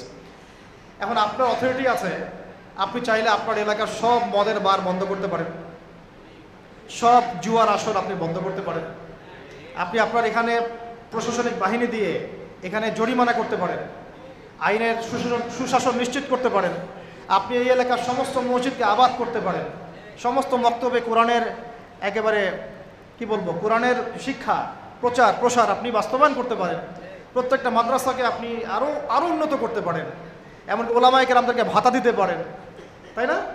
তাদেরকে আপনি উন্নত জীবন দিতে পারেন, তাদেরকে জুলুমের হাত থেকে বাঁচাতে পারেন। মানে এক কথায় এই এলাকায় আপনি আল্লাহ এবং তার রাসূলের বিধানকে বাস্তবায়ন করতে পারবেন, সমস্ত জুলুমের শেকড় উপড়ায় ফেলতে পারবেন। কিন্তু যদি এই এলাকার শাসন ক্ষমতা আপনার হাতে না থাকে, আমি যদি একটা সাধারণ মানুষ হই, তাহলে আদৌ কি আপনি এগুলো করতে পারবেন? এই সহজ কথাটা আমরা বুঝি না। অনেকেই আমরা আমাদের কাপুরুষতার কারণে ঝুঁকি নিতে হবে এই কারণে এখানে জীবন যাওয়ার সুযোগ আছে এই কারণে এই কথাগুলো বলাও আমরা ছেড়ে দিয়েছি। বিগত 15 বছরে কিন্তু এগুলো খুব একটা বলাও হয় নাই, যারাই বলতে চেষ্টা করেছেন তাদেরকে উঠিয়ে নেওয়া হয়েছে। আর এটা আল্লাহ পাকের রহমত যে আমরা এখনো বেঁচে আছি। বাঁচার তো কথা ছিল না, বাঁচার কথা কিন্তু ছিল না। আল্লাহ পাক তার দিনকে তার জমিনে প্রতিষ্ঠা করার জন্য, প্রসার করার জন্যই হয়তো আমাদেরকে রেখেছেন, অন্য কোনো উদ্দেশ্য নাই আমাদের। তো এখন আমরা যদি এই সুযোগকে কাজে না লাগাই, যদি আমরা সবাই মিলে এই সুযোগকে কাজে না লাগাই, তাহলে কে জানে আবার 10-20 বছর পরে বা 5 বছর পরে, আল্লাহ না করুক, যদি আরও বড় কোনো জালেম চেপে বসে, তাহলে না থাকবে আমাদের কোনো দেহ আর না থাকবে আমাদের কোনো গর্দান। আর যদি আমরা এখনই সংশোধন হতে পারি এবং আমাদের ইসলামটাকে আস্তে আস্তে ব্যক্তি পর্যায় থেকে নিয়ে সমাজে, অর্থনীতির মধ্যে, রাজনীতির মধ্যে নিতে পারি, ইনশাআল্লাহ এত সহজে তারা আমাদেরকে উৎখাত করতে পারবে না। পারবে? ইনশাআল্লাহ পারবে না। তো এই জিনিসটাই এখন বেশি আলোচনার দরকার। তাহলে এখন আসেন একটা বিষয় একটু আপনাদের সামনে স্পষ্ট করতে চাই, যে খালি পয়েন্টসগুলো বলবো, বিস্তারিত আপনাদেরকে বলতে হবে না, আপনারা বুঝতেছেন, আমি বুঝতে পারছি। শুধু পয়েন্টগুলো বলবো যে কি কি সুফল হতে পারে যদি একটা ইসলামিক রাষ্ট্র ব্যবস্থা আমাদের মাথার উপরে আসে, বা একটা ইসলামপন্থী গভর্নমেন্ট আমাদের মাথার উপরে আসে, তাহলে আমরা কি কি সুবিধা পাইতে পারি। অনেকে হয়তো মনে করেন যে এটা থাকলেও যা, না থাকলেও তা। অনেকে আবার এগুলো নিয়ে আলোচনা করেন না, বা করেন না, এতে করে এটা মাথা থেকে মাইনাস হয়ে গেছে। একটা বিষয় বুঝেন, এটা আসলে আমার একটা বুঝ আর কি, নিজের মতো করে বলছি আর কি। একটা বিষয় কি, একটা বিষয়ের অভিজ্ঞতা মানুষের না থাকলে সেই বিষয়টার মর্ম এহমিয়ত কিন্তু মানুষ বুঝে না। যেমন ধরেন আমরা যারা এখনও কক্সবাজারে কেউ যায় নাই, তাকে আপনি যতই বলেন যে সমুদ্রটা এমন, সমুদ্রটা ওই রকম, সমুদ্রের পাড়ে দাঁড়ালে এমন হয়, ওইখানে এত এইরকম বাতাস থাকে, মেরিন ড্রাইভ রোডটা এইরকম, সে কিন্তু কল্পনায় আনবে, কিন্তু সে কিন্তু উপলব্ধি করতে পারবে না। বুঝতে পারছি কথা? সিমিলারলি আপনি শুনেছেন যে মদিনা এমন, মক্কা এমন, কখনো যান নাই, আপনি কিন্তু উপলব্ধি করতে পারবেন না। রাষ্ট্র ক্ষমতায় আমরা দাড়িটুপিওয়ালা মানুষরা সংখ্যাগরিষ্ঠতা নিয়ে, হ্যাঁ, একেবারে পুরা রুটির টুকরাটা আমরা কখনো পাইনি এ পর্যন্ত। পেয়েছে কি বিগত প্রায় 50, 60, 70 বছরে? তাহলে আমরা কিভাবে জানবো যে সেটার এহমিয়তটা কি, সেটার গুরুত্বটা কি, সেটা থাকলে আমরা কি করতে পারি? ওটা তো আমার অভিজ্ঞতা নাই, তো আমার কি নাই, আমার অভিজ্ঞতা নাই তো। কিন্তু দেখেন সেকুলারদেরকে দেখেন, এই ডেমোক্রেটিক সিস্টেমে যারা আছে তাদেরকে দেখেন, তারা কেউ 5 বছর থাকছে, কেউ 10 বছর থাকছে, কেউ 15 বছর থাকছে, তারা বুঝেছে যে তার মজাটা কি, এবং সেটা থাকলে সে কি করতে পারবে। তারা তো কেউ আল্লাহর বিধানের জন্য সেখানে যায় নাই। কেউ গিয়েছে ধরেন যে 10 বছর লুটপাট করেছে, জুলুম করেছে, দুর্নীতি করেছে, বিদেশে টাকা পাচার করেছে, যে মেয়েটাকে পছন্দ হয়েছে উঠাই নিয়ে আসছে, ঠিক আছে, ধর্ষণের সেঞ্চুরি করছে, ওই ক্ষমতা কাজে লাগায় সে হল দখল করছে, জমি দখল করছে, ব্যাংক দখল করছে, কোম্পানি দখল করছে। সে ওই মজাটা বুঝছে আর কি, ক্ষমতার মজা কি, ওর অর্থে মজা বললাম আর কি, ঠিক আছে। সে বুঝতে পারছে যে হ্যাঁ, ক্ষমতা থাকলে আমার এই জিনিসগুলো আমি তো পাবো। এই জন্য দেখেন, 1000 বার মাইর খাইলেও, নেতাকর্মী জীবন দিলেও সে ওই রাজনীতি থেকে সরে যায় না, তাই না? 10 বছর মাইর খায়, আবার আসে না, আমাকে যাইতে হবে ওখানে, কারণ ওখানে কি মজা আমি তো জানি, ওইটা যদি একবার পাই তাহলে আমি আবার এইগুলো পাবো, তাই না বিষয়টা? তো ওদের একটা উদাহরণ দিয়ে বুঝালাম। এই জন্য দেখেন, তারা তাদের এই রাজনৈতিক মুভমেন্ট থেকে কখনো সরে যায় না। সরে যায় কখনো? যায়নি, যায় না, যাবেও না। কারণ তারা ওর অভিজ্ঞতা অর্জন করেছে, তারা ওর মজাটা বুঝেছে। কিন্তু আমরা কখনো ওখানে গিয়ে আল্লাহর বিধান কি কায়েম করতে পেরেছি? আমরা তো ওখানে গিয়ে ন্যায় বিচার, ইনসাফ, হ্যাঁ, তারপরে আপনার আল্লাহর বিধান, শরিয়া আইন, তারপরে হুদুদ, কিসাস, এই যে বিষয়গুলো আমরা তো বাস্তবায়ন করতে পারি নাই। আমাদের ওই অভিজ্ঞতাটা নাই। তো এই কারণে আমাদের মধ্যে থেকে আলোচনা উঠে গেছে আস্তে আস্তে, খুব কম, লিমিটেড। কিন্তু আমরা যদি একবার ওখানে যেতে পারি তখন দেখবেন আপনারাও বা আমরাও ওইটা ছাড়তে চাবো না।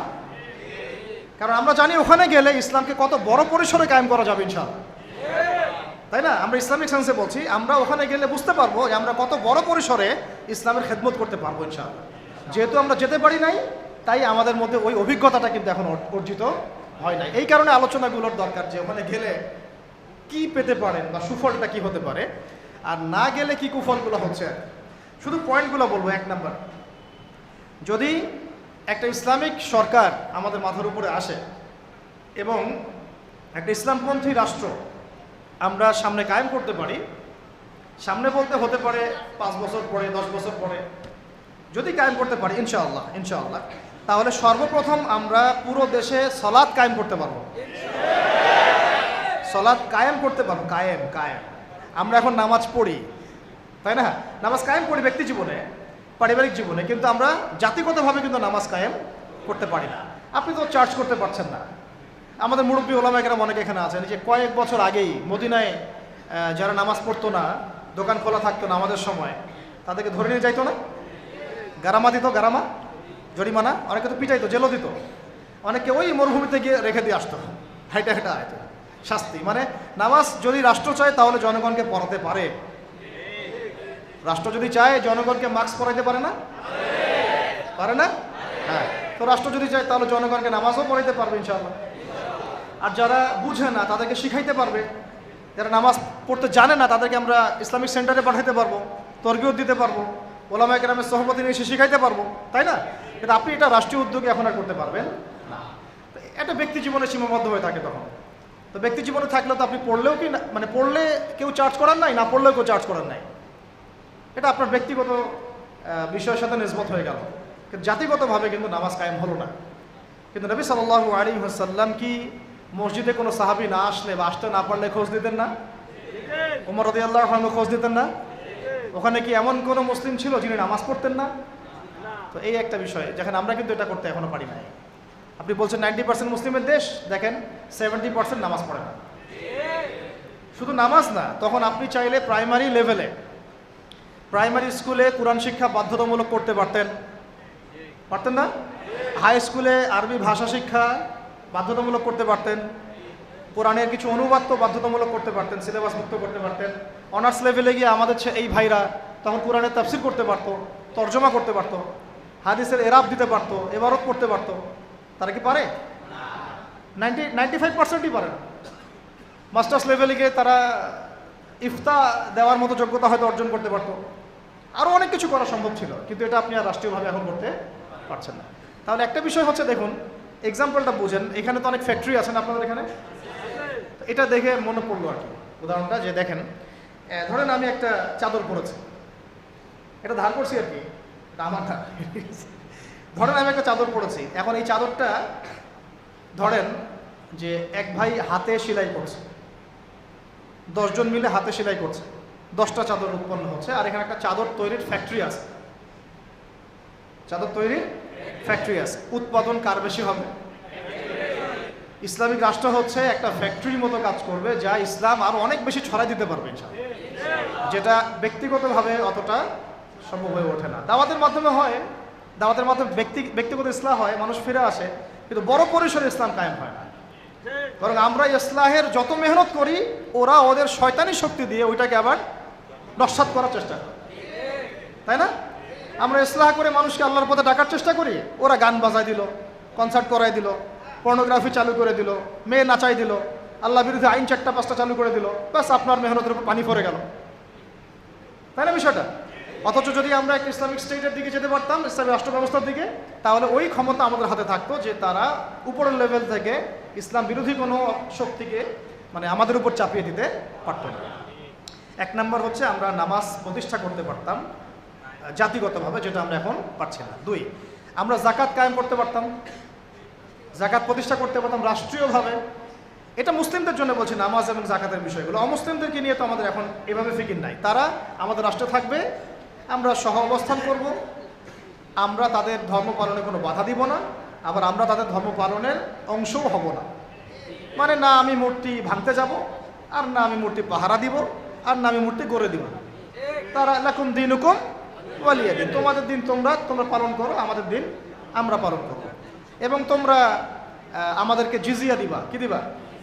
এই জিজিয়া কেন দিতে হবে? কারণ এই জিজিয়ার বিনিময়ে আমরা তাদের জান মাল সম্পদ সন্তান সব কিছু নিরাপত্তার দায়িত্ব নেব, যেটা মদিনা রাষ্ট্রে ছিল।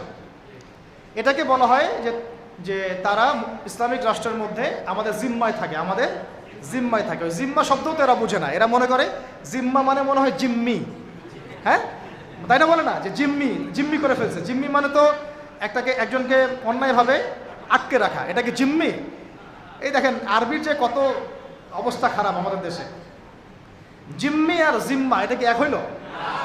জিম্মি হচ্ছে কি কাউকে অন্যায়ভাবে আটকে রাখা, আর জিম্মা মানে আপনার জান আমার জান, আপনার মাল আমার মাল, আপনার সন্তান আমার সন্তান, আপনার পরিবার আমার পরিবার। আপনি আমাকে জিজিয়া দিবেন, আপনার পুরো জান মাল ইজ্জত পরিবার দায়িত্ব আমাদের। কেউ আপনাদের দিকে বাঁকা চোখে তাকাইতে পারবে না। যদি তাকাইতে আসে কোনো মুসলমানও যদি আপনার উপর জুলুম করতে আসে, আমরা ওই মুসলমানের হাত কেটে ফেলে দেব যখন আপনার উপর জুলুম হবে। তখন যদি আপনি মাজলুম হন আর মুসলিম জালেম হয়, তাহলে আমরা তার বিরুদ্ধে ব্যবস্থা নেব। এটা হচ্ছে জিম্মাদারি। তো এরা দেখলাম যে এতটুকু বুঝে না। আমাদের একটা স্ট্যাটাস নিয়ে দেখলাম ভারতীয় একটা মিডিয়া এইসব অপপ্রচার চালাইছে, যে উনি বলছে যে অমুসলিমদেরকে জিম্মায় নিয়ে চলে আসবে। আরে ভাই, জিম্মা তো ভালো শব্দ। জিম্মা এত বড় শব্দ যে মানে আমার সন্তান যদি আপনার বিরুদ্ধে অন্যায় করে, আমি আমার নিজের হাতে সন্তানকে শাস্তি দিব, এটা হলো জিম্মা। যাই হোক, এটা তারা বুঝে না। এটা তাদের জন্যে না, এই সালাত এবং যাকাতের বিষয়টা কাদের জন্য না? মুসলিমদের জন্য। অমুসলিমদের জন্য এটা নয়। আমরা তাদেরকে দাওয়াত দিব। কি করবো? তাদেরকে দাওয়াত দিব। যাকাত প্রতিষ্ঠা করা সম্ভব কিভাবে? আমরা রাষ্ট্রীয়ভাবে আমাদের যাদের নেশাব পরিমাণ সম্পদ হয়েছে একেবারে তালিকাভুক্ত করে শুমারি করে একটা প্রশাসনের বাহিনীকে লাগিয়ে দিয়ে এটাকে আমরা মানে উত্তোলন করতে পারি কিনা? নবী সাল্লাল্লাহু আলাইহি ওয়াসাল্লাম করেছিলেন কিনা? আবু বকর সিদ্দিক, ইবনুল খাত্তাব বিন আফফান, উসমান বিন আফফান, আলী ইবনে আবি তালেব, তারা করেন নাই? তখন কি এই যাকাতের অর্থগুলো গরিব মানুষের কাছে সমানভাবে বন্টন করা হয় নাই? যাকাতের 8টা খাতে। এবং তখন কি সমাজের মধ্যে গরিব মানুষের সংখ্যা বেশি ছিল না কম? একজনও খুঁজে পাওয়া যায় তো? ওয়াল্লাহি এখনো যদি আমরা যাকাত ভিত্তিক অর্থ ব্যবস্থা চালু করতে পারতাম, তাহলে আমাদের সমাজেও কোনো গরিব মানুষ থাকতো না। আপনাদের যত ওই কমিউনিজমের মতবাদ আছে, আর ওই পুঁজিবাদ আছে, আর এই সমাজতন্ত্র আছে, হ্যাঁ, আর এই যে আরও যত মতবাদগুলো আছে, ওয়ার্ল্ড ব্যাংকের, IMF এর, হ্যাঁ, ফেডারেল রিজার্ভ ব্যাংকের, এই সমস্ত মতবাদগুলোই ফেল করছে। মানবতার কল্যাণে তারা কিছুই করতে পারে না। মানবতার কল্যাণে প্র্যাকটিক্যালি কাজ করে দেখিয়েছেন নবী মুহাম্মদ সাল্লাল্লাহু আলাইহি ওয়াসাল্লাম কিভাবে ইসলামী এবং যাকাত ভিত্তিক অর্থ ব্যবস্থার মধ্য দিয়ে সমাজের দরিদ্র মানুষের হক আদায় করতে হয়। এটা তিনি দেখিয়ে দিয়েছেন। আপনারা সেটা কিছুই করতে পারেন। খালি এসব গদবাধা আমাদেরকে ইকোনমিক্সের বই পড়াইছেন। ইকোনমিক্সের কি করছেন? বই পড়াইছেন। আর ইকোনমিক্সের পড়া এত জরুরি এই যুগে, ইসলামিক ইকোনমিক্স, না হলে যে আমাদেরকে কিভাবে তারা সুদখোর বানাচ্ছে আপনি চিন্তাও করতে পারবেন। সাম্য তো কায়েম করতে পারেনই নাই, ইনসাফ তো করতে পারেনই নাই, বরং মানুষকে খাইয়েছেন রিবা, সুদ, ঘুষকে জায়েজ করছেন, দুর্নীতি হয়েছে, টাকার মান কমানো বাড়ানো নিয়ে ইনফ্লেশন করেছেন, গরিবের রক্ত চুষে খাইছেন, হ্যাঁ, একটা অংশ দিন দিন ধনী হয়েছেন, বাকি অংশকে গরিব বানাইছেন। মানুষের রক্তচোষা, শ্রমিকদের রক্তচোষা, গরিবদের রক্তচোষা অর্থনীতি দিয়েছেন মানুষকে। এবং এর ফলে মানে বৈশ্বিক জুলুম আপনারা প্রতিষ্ঠা করেছেন এই অর্থনীতি সিস্টেমের মধ্য দিয়ে। এইটা নিয়ে কথা বলতে গেলে আমার 1 ঘন্টা সময় লাগবে। এটা আমি অন্য একদিন বলবো ইনশাল্লাহ। শুধু এই টপিকের উপর কথা বলবো ইনশাল্লাহ, যে বর্তমান অর্থ ব্যবস্থা ধোঁকাবাজি। বর্তমান অর্থ ব্যবস্থার অর্থনৈতিক সিস্টেমের ধোঁকাবাজি আপনি শুনলে আপনার চোখ কপালে চলে যাবে। আসলে যারা কম জানে ওরা ঘুমাইতে পারে শান্তিতে, যারা আসলে জানে তারা ঘুমাইতে পারে না। বুঝছেন? আসলে সত্য কথা এটাই। এত ধোঁকাবাজি হয়েছে অর্থনীতির মধ্যে, এমনভাবে গরিব মানুষকে নির্যাতন করা হয়েছে, এমনভাবে ওদের রক্ত চোষা হয়েছে। আল্লাহর কসম করে বলতেছে, বাংলাদেশের বেশিরভাগ মানুষ এটার হদিসই নাই, তারা জানেই না। আল্লাহ পাক আমাদেরকে বোঝার তৌফিক দান করেন। এখন এই যাকাত ভিত্তিক অর্থ ব্যবস্থা প্রতিষ্ঠা করা কিন্তু এখন ব্যক্তিগতভাবে সম্ভব নয়। ব্যক্তিগতভাবে সম্ভব, রাষ্ট্রীয়ভাবে যদি রাজনৈতিক ক্ষমতায় আমরা যেতে পারতাম ইসলামপন্থীরা, তাহলে এটা সম্ভব ছিল ইনশাআল্লাহ। 3 নাম্বার দেখুন যে আমাদের যে বাজার আছে, বাজার বলতে 2 রকম বাজার, একটা হচ্ছে আঞ্চলিক বাজার, একটা হচ্ছে বিশ্ব বাণিজ্য। এই দুটো বাজারের মধ্যে হারাম আছে না, হারাম পণ্য আছে না, মাপে কম দেওয়ার বিষয় আছে না, সিন্ডিকেট আছে না, থার্ড পার্টির তেলেসমাতি আছে না, এই সমস্ত বিষয়গুলোকে আমরা নিয়ন্ত্রণ করতে পারছি না। কিন্তু ইসলামী অর্থ ব্যবস্থা থাকলে বা ইসলামী বাজার ব্যবস্থা থাকলে, ইসলামিক যদি আমরা কী বল সাম্যের ইকোনমি যদি আমাদের সামনে থাকতো, তাহলে আমরা এই প্রত্যেকটা হারামকে বন্ধ করতে পারতাম ইনশাআল্লাহ। আমরা এই মজুদদারিগুলো বন্ধ করতে পারতাম, আমরা সিন্ডিকেট বন্ধ করতে পারতাম, আমরা এই যে ইনফ্লেশন বন্ধ করতে পারতাম, আমরা এই বাজারের যে জুলুমগুলা, দুর্নীতিগুলো, এগুলো বন্ধ করতে পারতাম। এগুলো কিন্তু আমরা বন্ধ করতে পারছি না, বরং ইনস্ট্যান্ট শাস্তির আওতায় আনা সম্ভব ছিল, আমরা এটা করতে পারছি না শুধুমাত্র ইসলামিক বিধান না থাকার কারণে। আল্লাহ পাক আমাদের বোঝার তৌফিক দান করেন। তারপরে দেখুন 4 নম্বর হচ্ছে আমাদের পুরো অর্থ ব্যবস্থায়, এটা ভালো করে বোঝেন, পুরো অর্থ ব্যবস্থায় ইকোনমিক সিস্টেমের মধ্যে 3টা জিনিস খুব মোটা দাগে আছে। একটা হলো জুলুম, একটা হলো খেয়ানত, একটা হচ্ছে দুর্নীতি। কি বললাম? জুলুম, খেয়ানত, দুর্নীতি। এই 3টা আমরা দূর করতে পারি নাই আমাদের অর্থ ব্যবস্থা থেকে। যদি ইসলামিক অর্থ ব্যবস্থা থাকতো, যাকাত ভিত্তিক, সাদাকা ভিত্তিক, কৃষি ভিত্তিক, শিল্প ভিত্তিক, হালাল বাণিজ্য, আঞ্চলিক এবং বৈশ্বিক, তাহলে দেখতেন ইনশাআল্লাহ সমস্ত জায়গা থেকে জুলুম, তারপরে আপনার এই খেয়ানত এবং এই দুর্নীতি একটাও স্থান পেত না। কারণ এটাতে জনগণকে আমরা তখন আল্লাহর কাছে জবাবদিহি করতে বাধ্য করতাম এবং আল্লাহ পাকের বিধান অনুযায়ী বিচার ফয়সালা করতাম। আল্লাহ পাকের বিধান অনুযায়ী বিচার ফয়সালা করা হতো, তখন তারা এই সাহসটা পেত না। যারা হক প্রমাণিত হবে তারা মতবাদ প্রমাণিত হবে। আর এখানে তো যাদের মধ্যে সাহিবুল ইলম যারা, তারা তো এটাকে গ্রহণ করে নেবেন, কারণ তারা তো জানেন যে তারা হক, তারা জানেন তারা হক, তারা বুঝেন তারা হক। এখন এই হকটাকে প্রচার করার প্ল্যাটফর্ম দিতাম আমরা, যে আপনারা এই প্ল্যাটফর্মে হক প্রচার করেন। তখন আস্তে আস্তে জনগণের মধ্যে আকিদা, আমল, মানহাজ সব ইখতিলাফগুলো দূর হয়ে যেত। সব দূর না হলেও অ্যাটলিস্ট এটাকে কমায় ফেলা সম্ভব হতো এবং সংকুচিত করা তো অবশ্যই সম্ভব হতো, কিন্তু এটা আপনি এখন আর করতে পারবেন না, যেহেতু ইসলামিক রাষ্ট্র ব্যবস্থা আমাদের মধ্যে নাই। আচ্ছা 17 হয়েছে না? 18। আচ্ছা, ধৈর্য আছে না? শেষ? 18 হচ্ছে ইসলামী রাষ্ট্র ব্যবস্থা থাকলে আমরা বিধর্মী অমুসলিমদের মাঝে ব্যাপক দাওয়াতের কাজ করতে পারব রাষ্ট্রীয় উদ্যোগেই, এবং এতে করে তারাও ইসলামের দিকে আসার একটা সুযোগ পেত। আল্লাহর বান্দাদেরকে আমরা জাহান্নাম থেকে জান্নাতের পথে আনতে পারতাম। কিন্তু এখন আপনি সেটা পারছেন না, বরং তারা আপনার ঘরে এসে দাওয়াত দিচ্ছে, মানুষ মুসলিমকে অমুসলিম বানাচ্ছে। তাই না বিষয়টা? 19 হচ্ছে আমরা ইসলামী রাষ্ট্র কাঠামো পেলে মদিনা রাষ্ট্রের আদলে একটা মুনাওয়ার, একটা আলোকিত রাষ্ট্র গঠন করতে পারতাম, যেটা ইসলামী রাষ্ট্র ব্যবস্থা ছাড়া কখনোই সম্ভব হবে না। তো মদিনা রাষ্ট্র কি, এটা নিয়ে তো আলোচনা এসেছে, এটা আর আলোচনা করছি না। এটা কথা হলো 19। 20 নম্বর হচ্ছে যে মুসলিমদের, তরুণ মুসলিম যারা, আমাদের তরুণ যে মুসলিমরা আছেন, তরুণ তরুণী, আমাদের শিক্ষিত সমাজ, সবার প্রতিভাগুলোকে আমরা কাজে লাগাতে পারতাম। আমরা কিন্তু এখন সেটা পারছি না।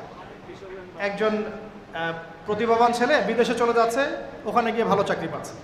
একজন প্রতিভাবান ডক্টর বিদেশে চলে যাচ্ছে, ওখানে গিয়ে সার্ভ করছে। আমি আমার দেশের সম্পদগুলোকে সোনা বানাতে পারছি না, তাই না? তাদেরকে হীরা বানাতে পারছি না, পলিশ করতে পারছি না। সদুদ্যোগ নাই, বরং এখানে দুর্নীতি আছে। প্রতিভাবান একটা ছেলে, ওকে আমি জব দিচ্ছি না, আমার দল করে বলে ওকে জব দিচ্ছি। এই যে দুর্নীতিগুলো, এতে করে ওই ছেলে তো আর জাতিকে কিছু দিতে পারবে না। এখন রাম শ্যাম যদু মধু উপদেষ্টা হয়ে বসে আছে, তাই না? আমরা তো এগুলোর যোগ্যই না, আমরা কি না?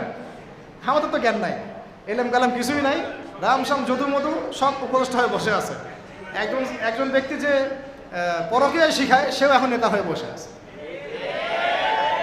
তাই না? তো এই হলো অবস্থা। তো প্রতিভার মূল্যায়ন হবে না যদি ইসলামী রাষ্ট্র ব্যবস্থা না কায়েম হয়।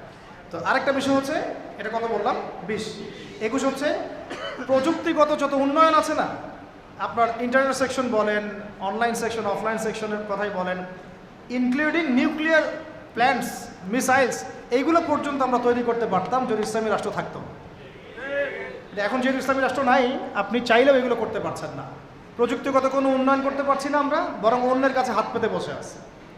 আমাদেরকে অ্যাপস দাও, আমাদেরকে সার্ভার দাও, আমাদেরকে এইটা দাও, আমাদেরকে সেইটা দাও, আমাকে ড্রোন দাও, আমাকে মিসাইল দাও, তাই না?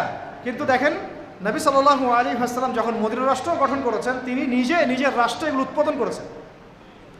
মদিনা রাষ্ট্রের অস্ত্র থেকে আসছে, মদিনায় উৎপন্ন করা হয়েছে, উৎপন্ন করা হয় নাই। সামরিক প্রশিক্ষণ কোথায় দেওয়া হয়েছে? মদিনাতেই দেওয়া হয়েছে। এবং তখনকার যুগের উপযুক্ত যে প্রযুক্তি, এই প্রযুক্তিগুলো সাহাবীদের কাছে ছিল, ছিল না? ওই সমসাময়িক প্রযুক্তিগুলো কিন্তু সাহাবীদের কাছে ছিল। এমনকি এই বিশ্বের সর্বপ্রথম ক্ষেপণাস্ত্রের যে ফর্মুলা, এটা দিয়েছে অটোম্যানরা। অটোম্যানদের আগেও দিয়েছেন বিখ্যাত সাহাবী সাআদ ইবনে আবি ওয়াক্কাস। কোন সাহাবী? তারপর একজন সাহাবী আবু উবাইদা ইবনে জাররাহ। আবু উবাইদা ইবনে জাররাহ রাদিয়াল্লাহু আনহু যখন এই যে রোমকদের সাথে যুদ্ধ করেছেন, হ্যাঁ, এবং এদিকে পারস্যের সাথে যুদ্ধ করেছেন, তিনি মিনজানিক আবিষ্কার করেছেন। মিনজানিক মানে যেটা ক্ষেপণাস্ত্রের মতো, ওদের দুর্গের দেয়াল ধসিয়ে দেওয়ার মতো আর কি, দূর থেকে নিক্ষেপ করা যায়। তো ওই ক্ষেপণাস্ত্রের মডেল থেকে এখন দেখেন কোথায় চলে আসছে বিশ্ব। তো মূল কথা হচ্ছে কি, এক কথায় যে আমরা ইসলামী রাষ্ট্র ব্যবস্থা গঠন করতে না পারলে আমাদের দেশের মধ্যে প্রযুক্তিগত এবং সামরিক উন্নয়ন ত্বরান্বিত করতে পারবো না, বরং অন্যের কাছে আমাকে হাত পেতে বসে থাকতে হবে। তখন শত্রু আমাকে অতটুকুই দিবে যার ডিফেন্স সিস্টেম তার কাছে আছে। এমন অস্ত্র সে আমাকে বিক্রি করবে না যার ডিফেন্স সিস্টেম ওর কাছে নাই। এটা আমাদের বোঝা উচিত। আর আল্লাহ পাক কি আমাদের মাথায় কিছুই দেন নাই? আমাদের যদি প্রতিভাগুলোকে আমরা কাজে লাগাতে পারতাম, তাহলে আমরা দেশের মধ্যেই তাদেরকে দিয়েই এইসব ড্রোন, এইসব মিসাইলস, নিউক্লিয়ার প্ল্যান্টস আমরাই বানাতে পারতাম। আর আমরা যদি জিজ্ঞাসা করি আমাদের পলিটিশিয়ানদেরকে যে বিগত 50 বছর ধরে স্বাধীনতা তো ধোয়া তুলতেছেন, তা আপনারা কী করছেন? একটা ক্ষেপণাস্ত্র তৈরি করতে পারছেন? একটা ড্রোন কি বাংলাদেশে তৈরি করতে পারছেন? আপনারা কি পারছেন একটা ড্রোন তৈরি করতে? আহলুল জয় বাংলা আপনাদেরকে বলতেছে, আপনারা কি পারছেন একটা ড্রোন তৈরি করতে? এর বাইরে যারা বাম দল আছেন তারা কি পারছেন একটা ক্ষেপণাস্ত্র তৈরি করতে? কি করছেন? হ্যাঁ, শাহবাগ থেকে টিপ পরে, হাতা কাটা ব্লাউজ পরে, তারপরে সামনে কিছু মূর্তি টুর্তি নিয়ে, হ্যাঁ, হনুমানের মূর্তি টুর্তি নিয়ে একেবারে বাঙালি চেতনা আমি জাগ্রত করতে পারছি। এই হচ্ছে আমার উন্নয়ন, তাই তো? সুবহানাল্লাহ। এই যুগে এসেও একটা সেতু, একটা ফ্লাইওভার নিয়ে মানুষ যা করলো, যখন মানুষ প্রতিযোগিতা করছে কে কাটছে বড় মিসাইল তৈরি করবে, কে কাটছে মানে উন্নত প্রযুক্তির ড্রোন তৈরি করবে, তাই না? কে কাটছে উন্নত প্রযুক্তির সফটওয়্যার তৈরি করবে, ডেটাবেস তৈরি করবে। মানে এখনকার যুদ্ধ তো প্রযুক্তির যুদ্ধ। আর এই সময় আমি পড়ে আসি আমার রাস্তাটা কত সুন্দর হয়েছে। আরে ভাই, এটা তো 20 বছর আগে, 30 বছর আগে হয়ে যাওয়া উচিত ছিল। তো ইসলামী ইকোনমিক্স নাই, ইসলামী রাষ্ট্র ব্যবস্থা নাই, এই কারণে এই অবস্থা। আল্লাহ পাক আমাদেরকে বোঝার তৌফিক দান করেন। আর আমাদেরও যে কি হ্যাডাম, সুবহানাল্লাহ, হ্যাডামই বলছি। কারণ আমরা ওখানে গিয়ে কে আগে ওখানে ছবি তুললো, কে আগে ওখানে মানে সেলফি উঠাইলো, কে আগে ওখানে ইস্তেঞ্জা করলো, এইগুলো নিয়ে আমরা ব্যস্ত হয়ে গেলাম। হ্যাঁ জি, আল্লাহ আমাদের বোঝার তৌফিক দান করেন। আচ্ছা, কয়টা বলছি ভাই? আচ্ছা, 4টা। তো একটা হচ্ছে যে অস্ত্র শস্ত্রে আমরা আমাদের সামরিক বাহিনীকে শক্তিশালী করতে পারতাম, উন্নত অস্ত্র, উন্নত সামরিক অস্ত্রে, যেটা কিন্তু আমরা এখন পর্যন্ত পারি নাই। আমরা জানি না আমাদের আকাশসীমা কিন্তু সেফ না, আমাদের আকাশসীমা কিন্তু সেফ না। আমাদের সমুদ্র সীমা এখন পর্যন্ত আমরা বলতে পারি না যে পরিপূর্ণ সেফ। আমাদের প্রশাসনের বাহিনীগুলো আমরা বলতে পারি না সবগুলো দালাল মুক্ত, বিদেশি এজেন্ট মুক্ত, আমরা বলতে পারি না। তো আল্লাহ পাক আমাদেরকে এমন ইসলামী রাষ্ট্র গঠন করার তৌফিক দান করেন যে রাষ্ট্রে আমরা আমাদের এই প্রশাসনের ভাইদেরকে তাওহীদপন্থী ইমানদার বানাবো এবং সবচেয়ে সেরা অস্ত্র তাদের হাতে তুলে দেবো ইনশাআল্লাহ। রাষ্ট্র যদি জিহাদ করে তাহলে ফ্রন্ট লাইনে কারো জিহাদ করবে? আমাদের এই ভাইরাই তো করবে। তো আমাদের এই ভাইদেরকে আগে তৈরি করতে হবে না? আল্লাহ পাক আমাদের ভাইদেরকে ঈমান দান করেন, বেশি বেশি আমলের তৌফিক দেন, এবং তাদের মাথার উপরে আল্লাহ পাক একটা ইসলামী সরকার নিয়ে আসেন। আমিন। আচ্ছা, 22 হচ্ছে যে আমরা 23 হচ্ছে আমাদের এই পুরো তরুণ প্রজন্মকে আমরা জিহাদি জজবায় গড়ে তুলতে পারতাম। এটা কিন্তু আপনি এখন পারছেন না। এটা জজবা মানে কি বোঝাচ্ছি? জজবা মানে কি আপনি শুধু আবেগে ভেসে পড়বেন এমন বোঝাচ্ছি না, বরং আমাদের জেনারেশন রেডি, তার আল্লাহর জন্য সবসময় জীবন দেওয়ার জন্য প্রস্তুত। যে কোনো সময় যদি শত্রু আক্রমণ করে তারা প্রস্তুত। এখন আপনারাই বলেন তো দেখি, যারা ভয় দেখাচ্ছে চট্টগ্রাম কেটে ফেলবো, ফেনি নিয়ে নিব, এই করব সেই করব, হাসেন না। যদি আল্লাহ না করুক, যদি তারা কোনো পদক্ষেপ নিয়েই ফেলে, আমাদের প্রজন্ম কি প্রস্তুত? আমাদের প্রজন্মের আমরা কেউ কি AK-47 চালাতে পারি? আমাদের কেউ কি মার্শাল আর্টস জানি? আমাদের কেউ কি 10 রাউন্ড দৌড়াতেও পারি? তাহলে আমাদের কেউ কি তরবারও চালাইতে পারে? অথচ নবী সাল্লাল্লাহু আলাইহি ওয়াসাল্লামের যুগে সাহাবায়ে কেরাম এক একজন সাহাবী প্রশিক্ষিত ছিলেন। আচ্ছা, আলী রাদিয়াল্লাহু আনহু কেমন মানুষ ছিলেন? তাসবিহ তাহলিল করতেন খালি? ভয়ে তার সামনে কেউ দাঁড়াইতে পারত না। যেই দাঁড়াইতো তাকে তিনি একেবারে গর্দান উড়াই ফেলতে পারতেন। এত প্রশিক্ষিত ছিলেন আলী ইবনে আবি তালিব। হ্যাঁ, ওমর ইবনে খাত্তাব তিনি কি শুধু কোরআন তেলাওয়াতই করতেন, নামাজই পড়তেন, তাহাজ্জুদই পড়তেন? তিনি এত বেশি প্রশিক্ষিত ছিলেন, তার সামনে 10 জন দাঁড়াতে পারতেন। হামজা রাদিয়াল্লাহু আনহু। তাহলে দেখেন, আমাদের পুরো জেনারেশনকে দেখেন, ইনক্লুডিং আমাকে দেখেন, আমরা কি আসলেই প্রস্তুত?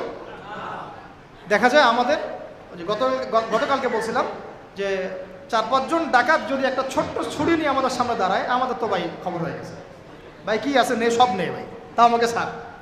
বিষয়টা এমন না? কিন্তু একটা সময় ছিল যে আমাদের জেনারেশনের তরুণরা একাই 8-10 জনের সাথে লড়াই করতে পারত, ভয় করতো। দেখেন, আমরা কিন্তু এরকম মানে প্রশিক্ষিত একটা প্রজন্ম করতে পারি নাই, কিন্তু ইসলামী রাষ্ট্র থাকলে আমরা পারতাম না? প্রত্যেক স্কুলের ছাত্রদেরকে আমরা কিন্তু স্কাউটের মাধ্যমে হোক বা মিলিটারিদের আওতায় নিয়ে এসে হোক একটা 6 মাসের ট্রেনিং দিতে পারতাম, কলেজের ছাত্রদেরকে দিতে পারতাম, ভার্সিটির ভাইদেরকে দিতে পারতাম।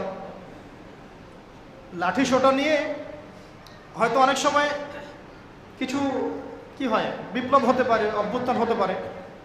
বিপ্লব ওইভাবে বলা যায় না, তারপরে বললাম আপনাদের বোঝানোর জন্য আর কি।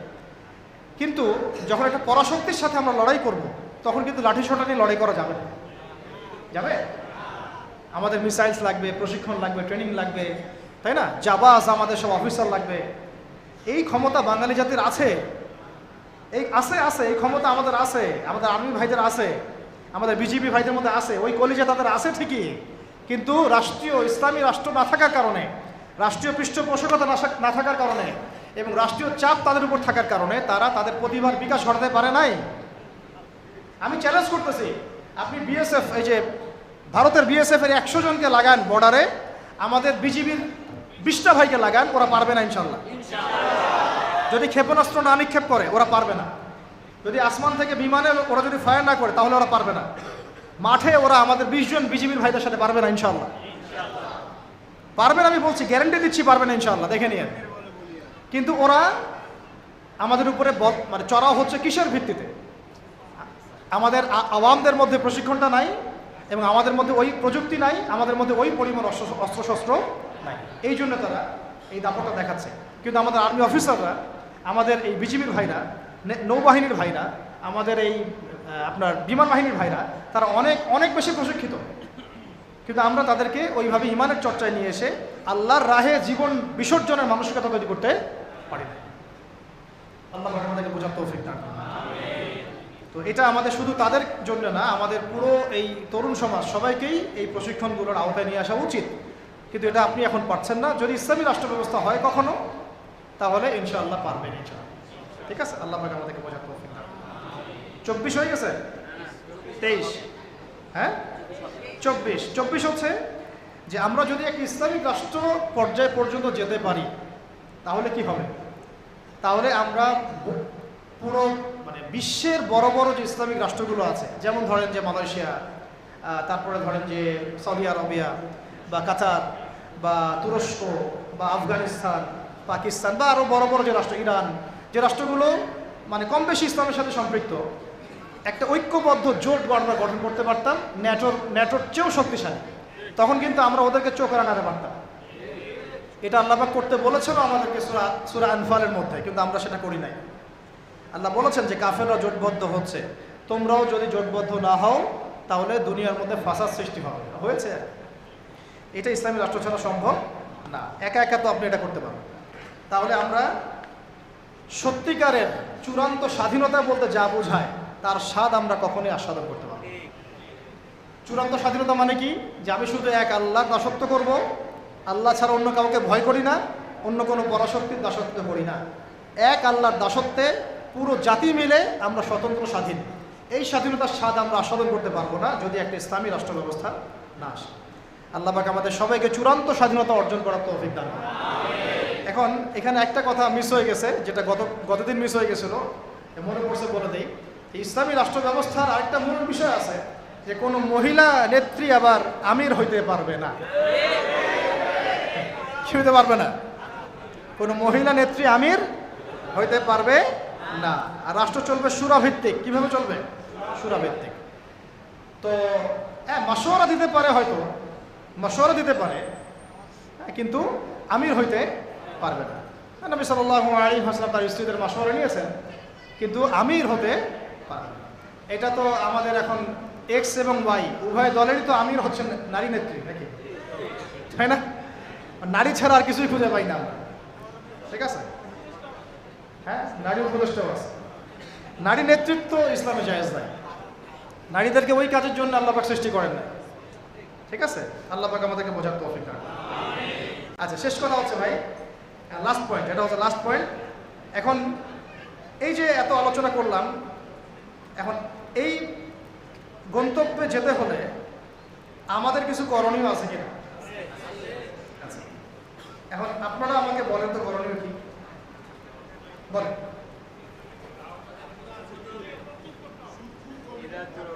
অনেকে অনেকভাবে বলবেন, আমি কয়েকটা কথা বলে শেষ করে দিচ্ছি। আজকের মতো এখানে শেষ, ইনশাল্লাহ আগামী মাসে আবার কথা হবে। আচ্ছা, এখন এখানে কয়েকটা পয়েন্ট লিখে আনছিলাম যে এখন আমরা তো বুঝলাম এর এহমিয়ত কি, গুরুত্ব কি, না থাকার কুফল কি। আমরা চাই যে আমরা ইসলামী রাষ্ট্রের দিকে যাই, চাই কি না? আমাদের করণীয় হচ্ছে 1 নাম্বার ভাই, 1 নাম্বার ইলম অর্জন করা। কি করা? এই ইলম শুধু একমুখী জ্ঞান হলে হবে না, বহুমুখী ইলম অর্জন করতে হবে, যাতে আমি কোরআন সুন্নাহর জ্ঞান দিয়ে বিশ্বকে ডিল করতে পারি। বোঝা গেছে কথা? 2, ইলম অনুযায়ী আমল বাড়ায় দেওয়া। ইলম অনুযায়ী আমল বাড়ায় দেওয়া। 3, তাজকিয়া অর্জন করা, তাজকিয়া বা আত্মশুদ্ধি অর্জনের চেষ্টা করা। 4, এই তাজকিয়া বা আত্মশুদ্ধি আবার একা একা অর্জন করা যায় না, উস্তাদের সোহবত লাগবে। ইলম শিখতে এবং তাজকিয়া অর্জন করতে বরেণ্য উলামায়ে কেরাম এবং বুজুর্গদের সোহবত লাগবে।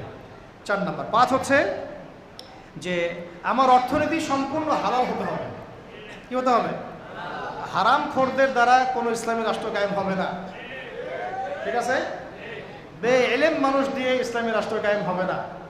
তাজকিয়া যাদের মধ্যে নাই তাদেরকে দিয়ে হবে না। যাদের উপরে মুরব্বীদের দোয়া এবং সোহবত নাই তাদেরকে দিয়েও হবে না। ঠিক আছে? আল্লাহ বোঝার তৌফিক দান করেন। 5 নাম্বার হচ্ছে, আচ্ছা 6 নাম্বার হচ্ছে যে আমাদেরকে শারীরিক এবং মানসিকভাবে প্রস্তুত থাকতে হবে। শারীরিক এবং মানসিকভাবে প্রস্তুতি রাখতে হবে। এটা আপনারা বুঝে নেন আমি কি বুঝাতে চাইছি। 6 নাম্বার হচ্ছে যে আমাদের সবাইকেই, একজনকে না, সবাইকেই সৎ কাজে আদেশ করতে হবেই হবে।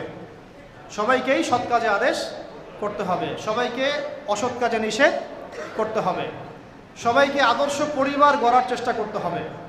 যদি পরিবার আমার কথা না শুনে, আমার আকীদা আদর্শে আমার সাথে না থাকে, প্রয়োজনে আসহাবুল কাহাফের মতো একা চলতে হবে, তাও আপনাকে বাতিলের সামনে আপোষ করা বা আত্মসমর্পণ করা যাবে না। খালাস। 9 হচ্ছে আমাদের সন্তানদেরকে এবং এই তরুণ প্রজন্মকে এবং আমাদের সন্তানদেরকে একেবারে মর্দে মুজাহিদ রূপে গড়তে হবে। বলবেন ইনশাআল্লাহ? আমাদের এই তরুণ প্রজন্মকে এবং আমাদের সন্তানদেরকে একদম মর্দে মুজাহিদ রূপে গড়তে হবে। কয়টা বলছি? 8টা? 9টা? 9 নাম্বার। 9 নাম্বার হচ্ছে যে এটা দাবি আমাদের এবং কাজও কিভাবে করব আমরা জানি না এখন পর্যন্ত, কিন্তু আমাদের দাবিটা উত্থাপন করা উচিত।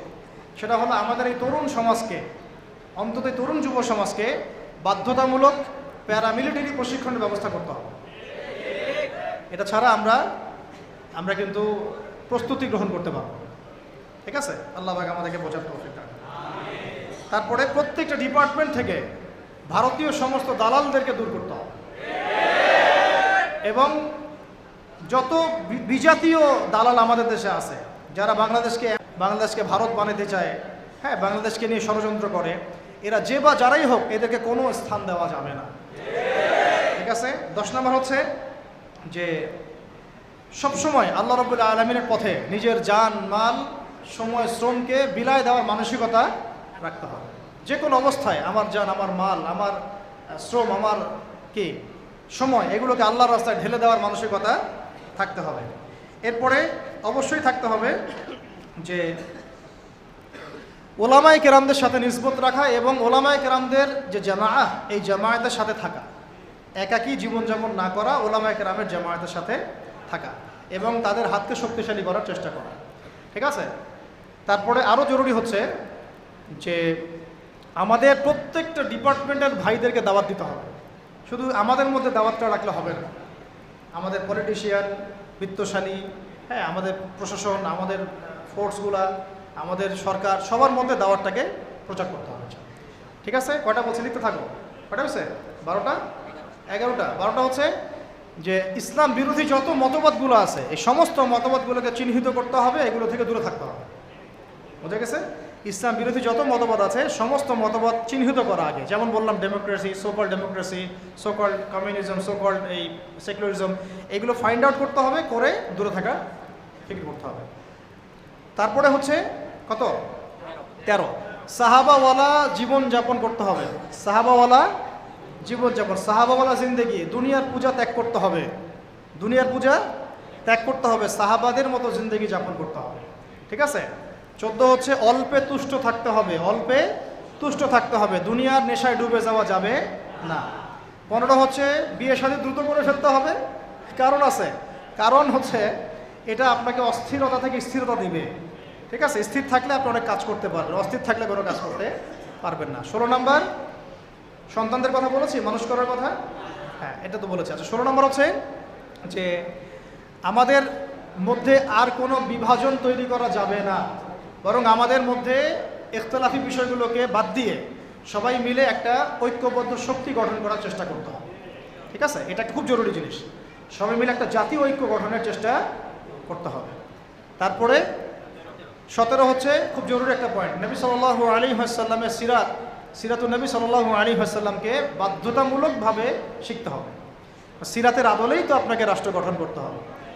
এর পাশাপাশি হচ্ছে যে আমাদের যে প্রতিভাগুলো আল্লাহ পাক আমাদেরকে দিয়েছেন, এই প্রতিভাগুলোকে কাজে লাগায় প্রত্যেকটা জেলায় জেলায়, থানায় থানায়, ইউনিয়নে, এলাকায়, মহল্লায় একটা সাংগঠনিক রূপ আমাদেরকে দিতে হবে, বুঝতে পারছি? এবং এটাকে একটা চেইন অফ কমান্ডের আন্ডারে নিয়ে আসতে হবে, যাতে করে আমরা একটা ঐক্যবদ্ধ জাতীয় শক্তি হতে পারি। আল্লাহ পাক আমাদেরকে বুঝতে তৌফিক দান। আর 19 হচ্ছে সামনের দিনগুলোর দিকে ভালো করে দৃষ্টি রাখা, খুব বিচক্ষণতার সাথে সামনে কি হচ্ছে এইটার একটা খুব ক্লোজ একটা আইস আমাদের সবাই রাখতে হবে। একটা বুঝাতে যাচ্ছি যে খুব দূরদর্শিতা সম্পন্ন একটা দৃষ্টি আমাদের রাখতে হবে, সামনের দিনগুলো কেমন হচ্ছে, কি হচ্ছে, এবং যখন যেভাবে পদক্ষেপ নেওয়া প্রয়োজন ওলামায়ে কেরামের সাথে মাশওয়ারা করে সেইভাবে পদক্ষেপ নিতে হবে। 20 নম্বর হচ্ছে কোনো অবস্থাতেই এই জালেম, ফাসেক, এই মোরতাদ, এই ভারতীয় দালালদেরকে কোনো অবস্থাতেই আবার সুযোগ সৃষ্টি করতে দেয়া যাবে না। যদি তারা সুযোগ সৃষ্টি করতে পারে তাহলে না থাকবে আপনার দেহ আর না থাকবে আপনার ঘরটা, মনে রাখেন। সবশেষ কথা হচ্ছে যে আগামীতে যখন আমাদের ইসলামী রাষ্ট্র গঠনের কোনো সুযোগ আসবে বা কোনো অকেশন আসবে বা কোনো আমাদের অকারেন্স তৈরি হবে, তখন যেন আমরা পিছুপা না হই, বরং ওলামায়ে কেরামদের সাথে থেকে ঐক্যবদ্ধ থেকে আমরা সাহসিকতার পরিচয় দিয়ে ইসলামকে মসজিদ থেকে নিয়ে পার্লামেন্ট পর্যন্ত নিয়ে যেতে পারি। তারপরে আর অনেক কাজ থাকবে, ওই কাজগুলো নিয়ে আমরা পরে কথা বলবো। আগে আপাতত আমরা মদিনা রাষ্ট্রের আদলে এই রাষ্ট্রটাকে আগে কায়েম করার চেষ্টা করি। এরপর রাষ্ট্র যদি আমরা পেয়ে যাই তখন আমরা কি করব, কিভাবে চলবো, আমাদের পলিসিগুলো কেমন হবে সেটা নিয়ে আমরা আস্তে আস্তে পরে কথা বলবো ইনশাআল্লাহ। আল্লাহ রাব্বুল আলামিন আমরা সবাইকে প্রথমত ইসলামী রাষ্ট্রের আহমিয়ত গুরুত্ব বোঝার তৌফিক দান করেন।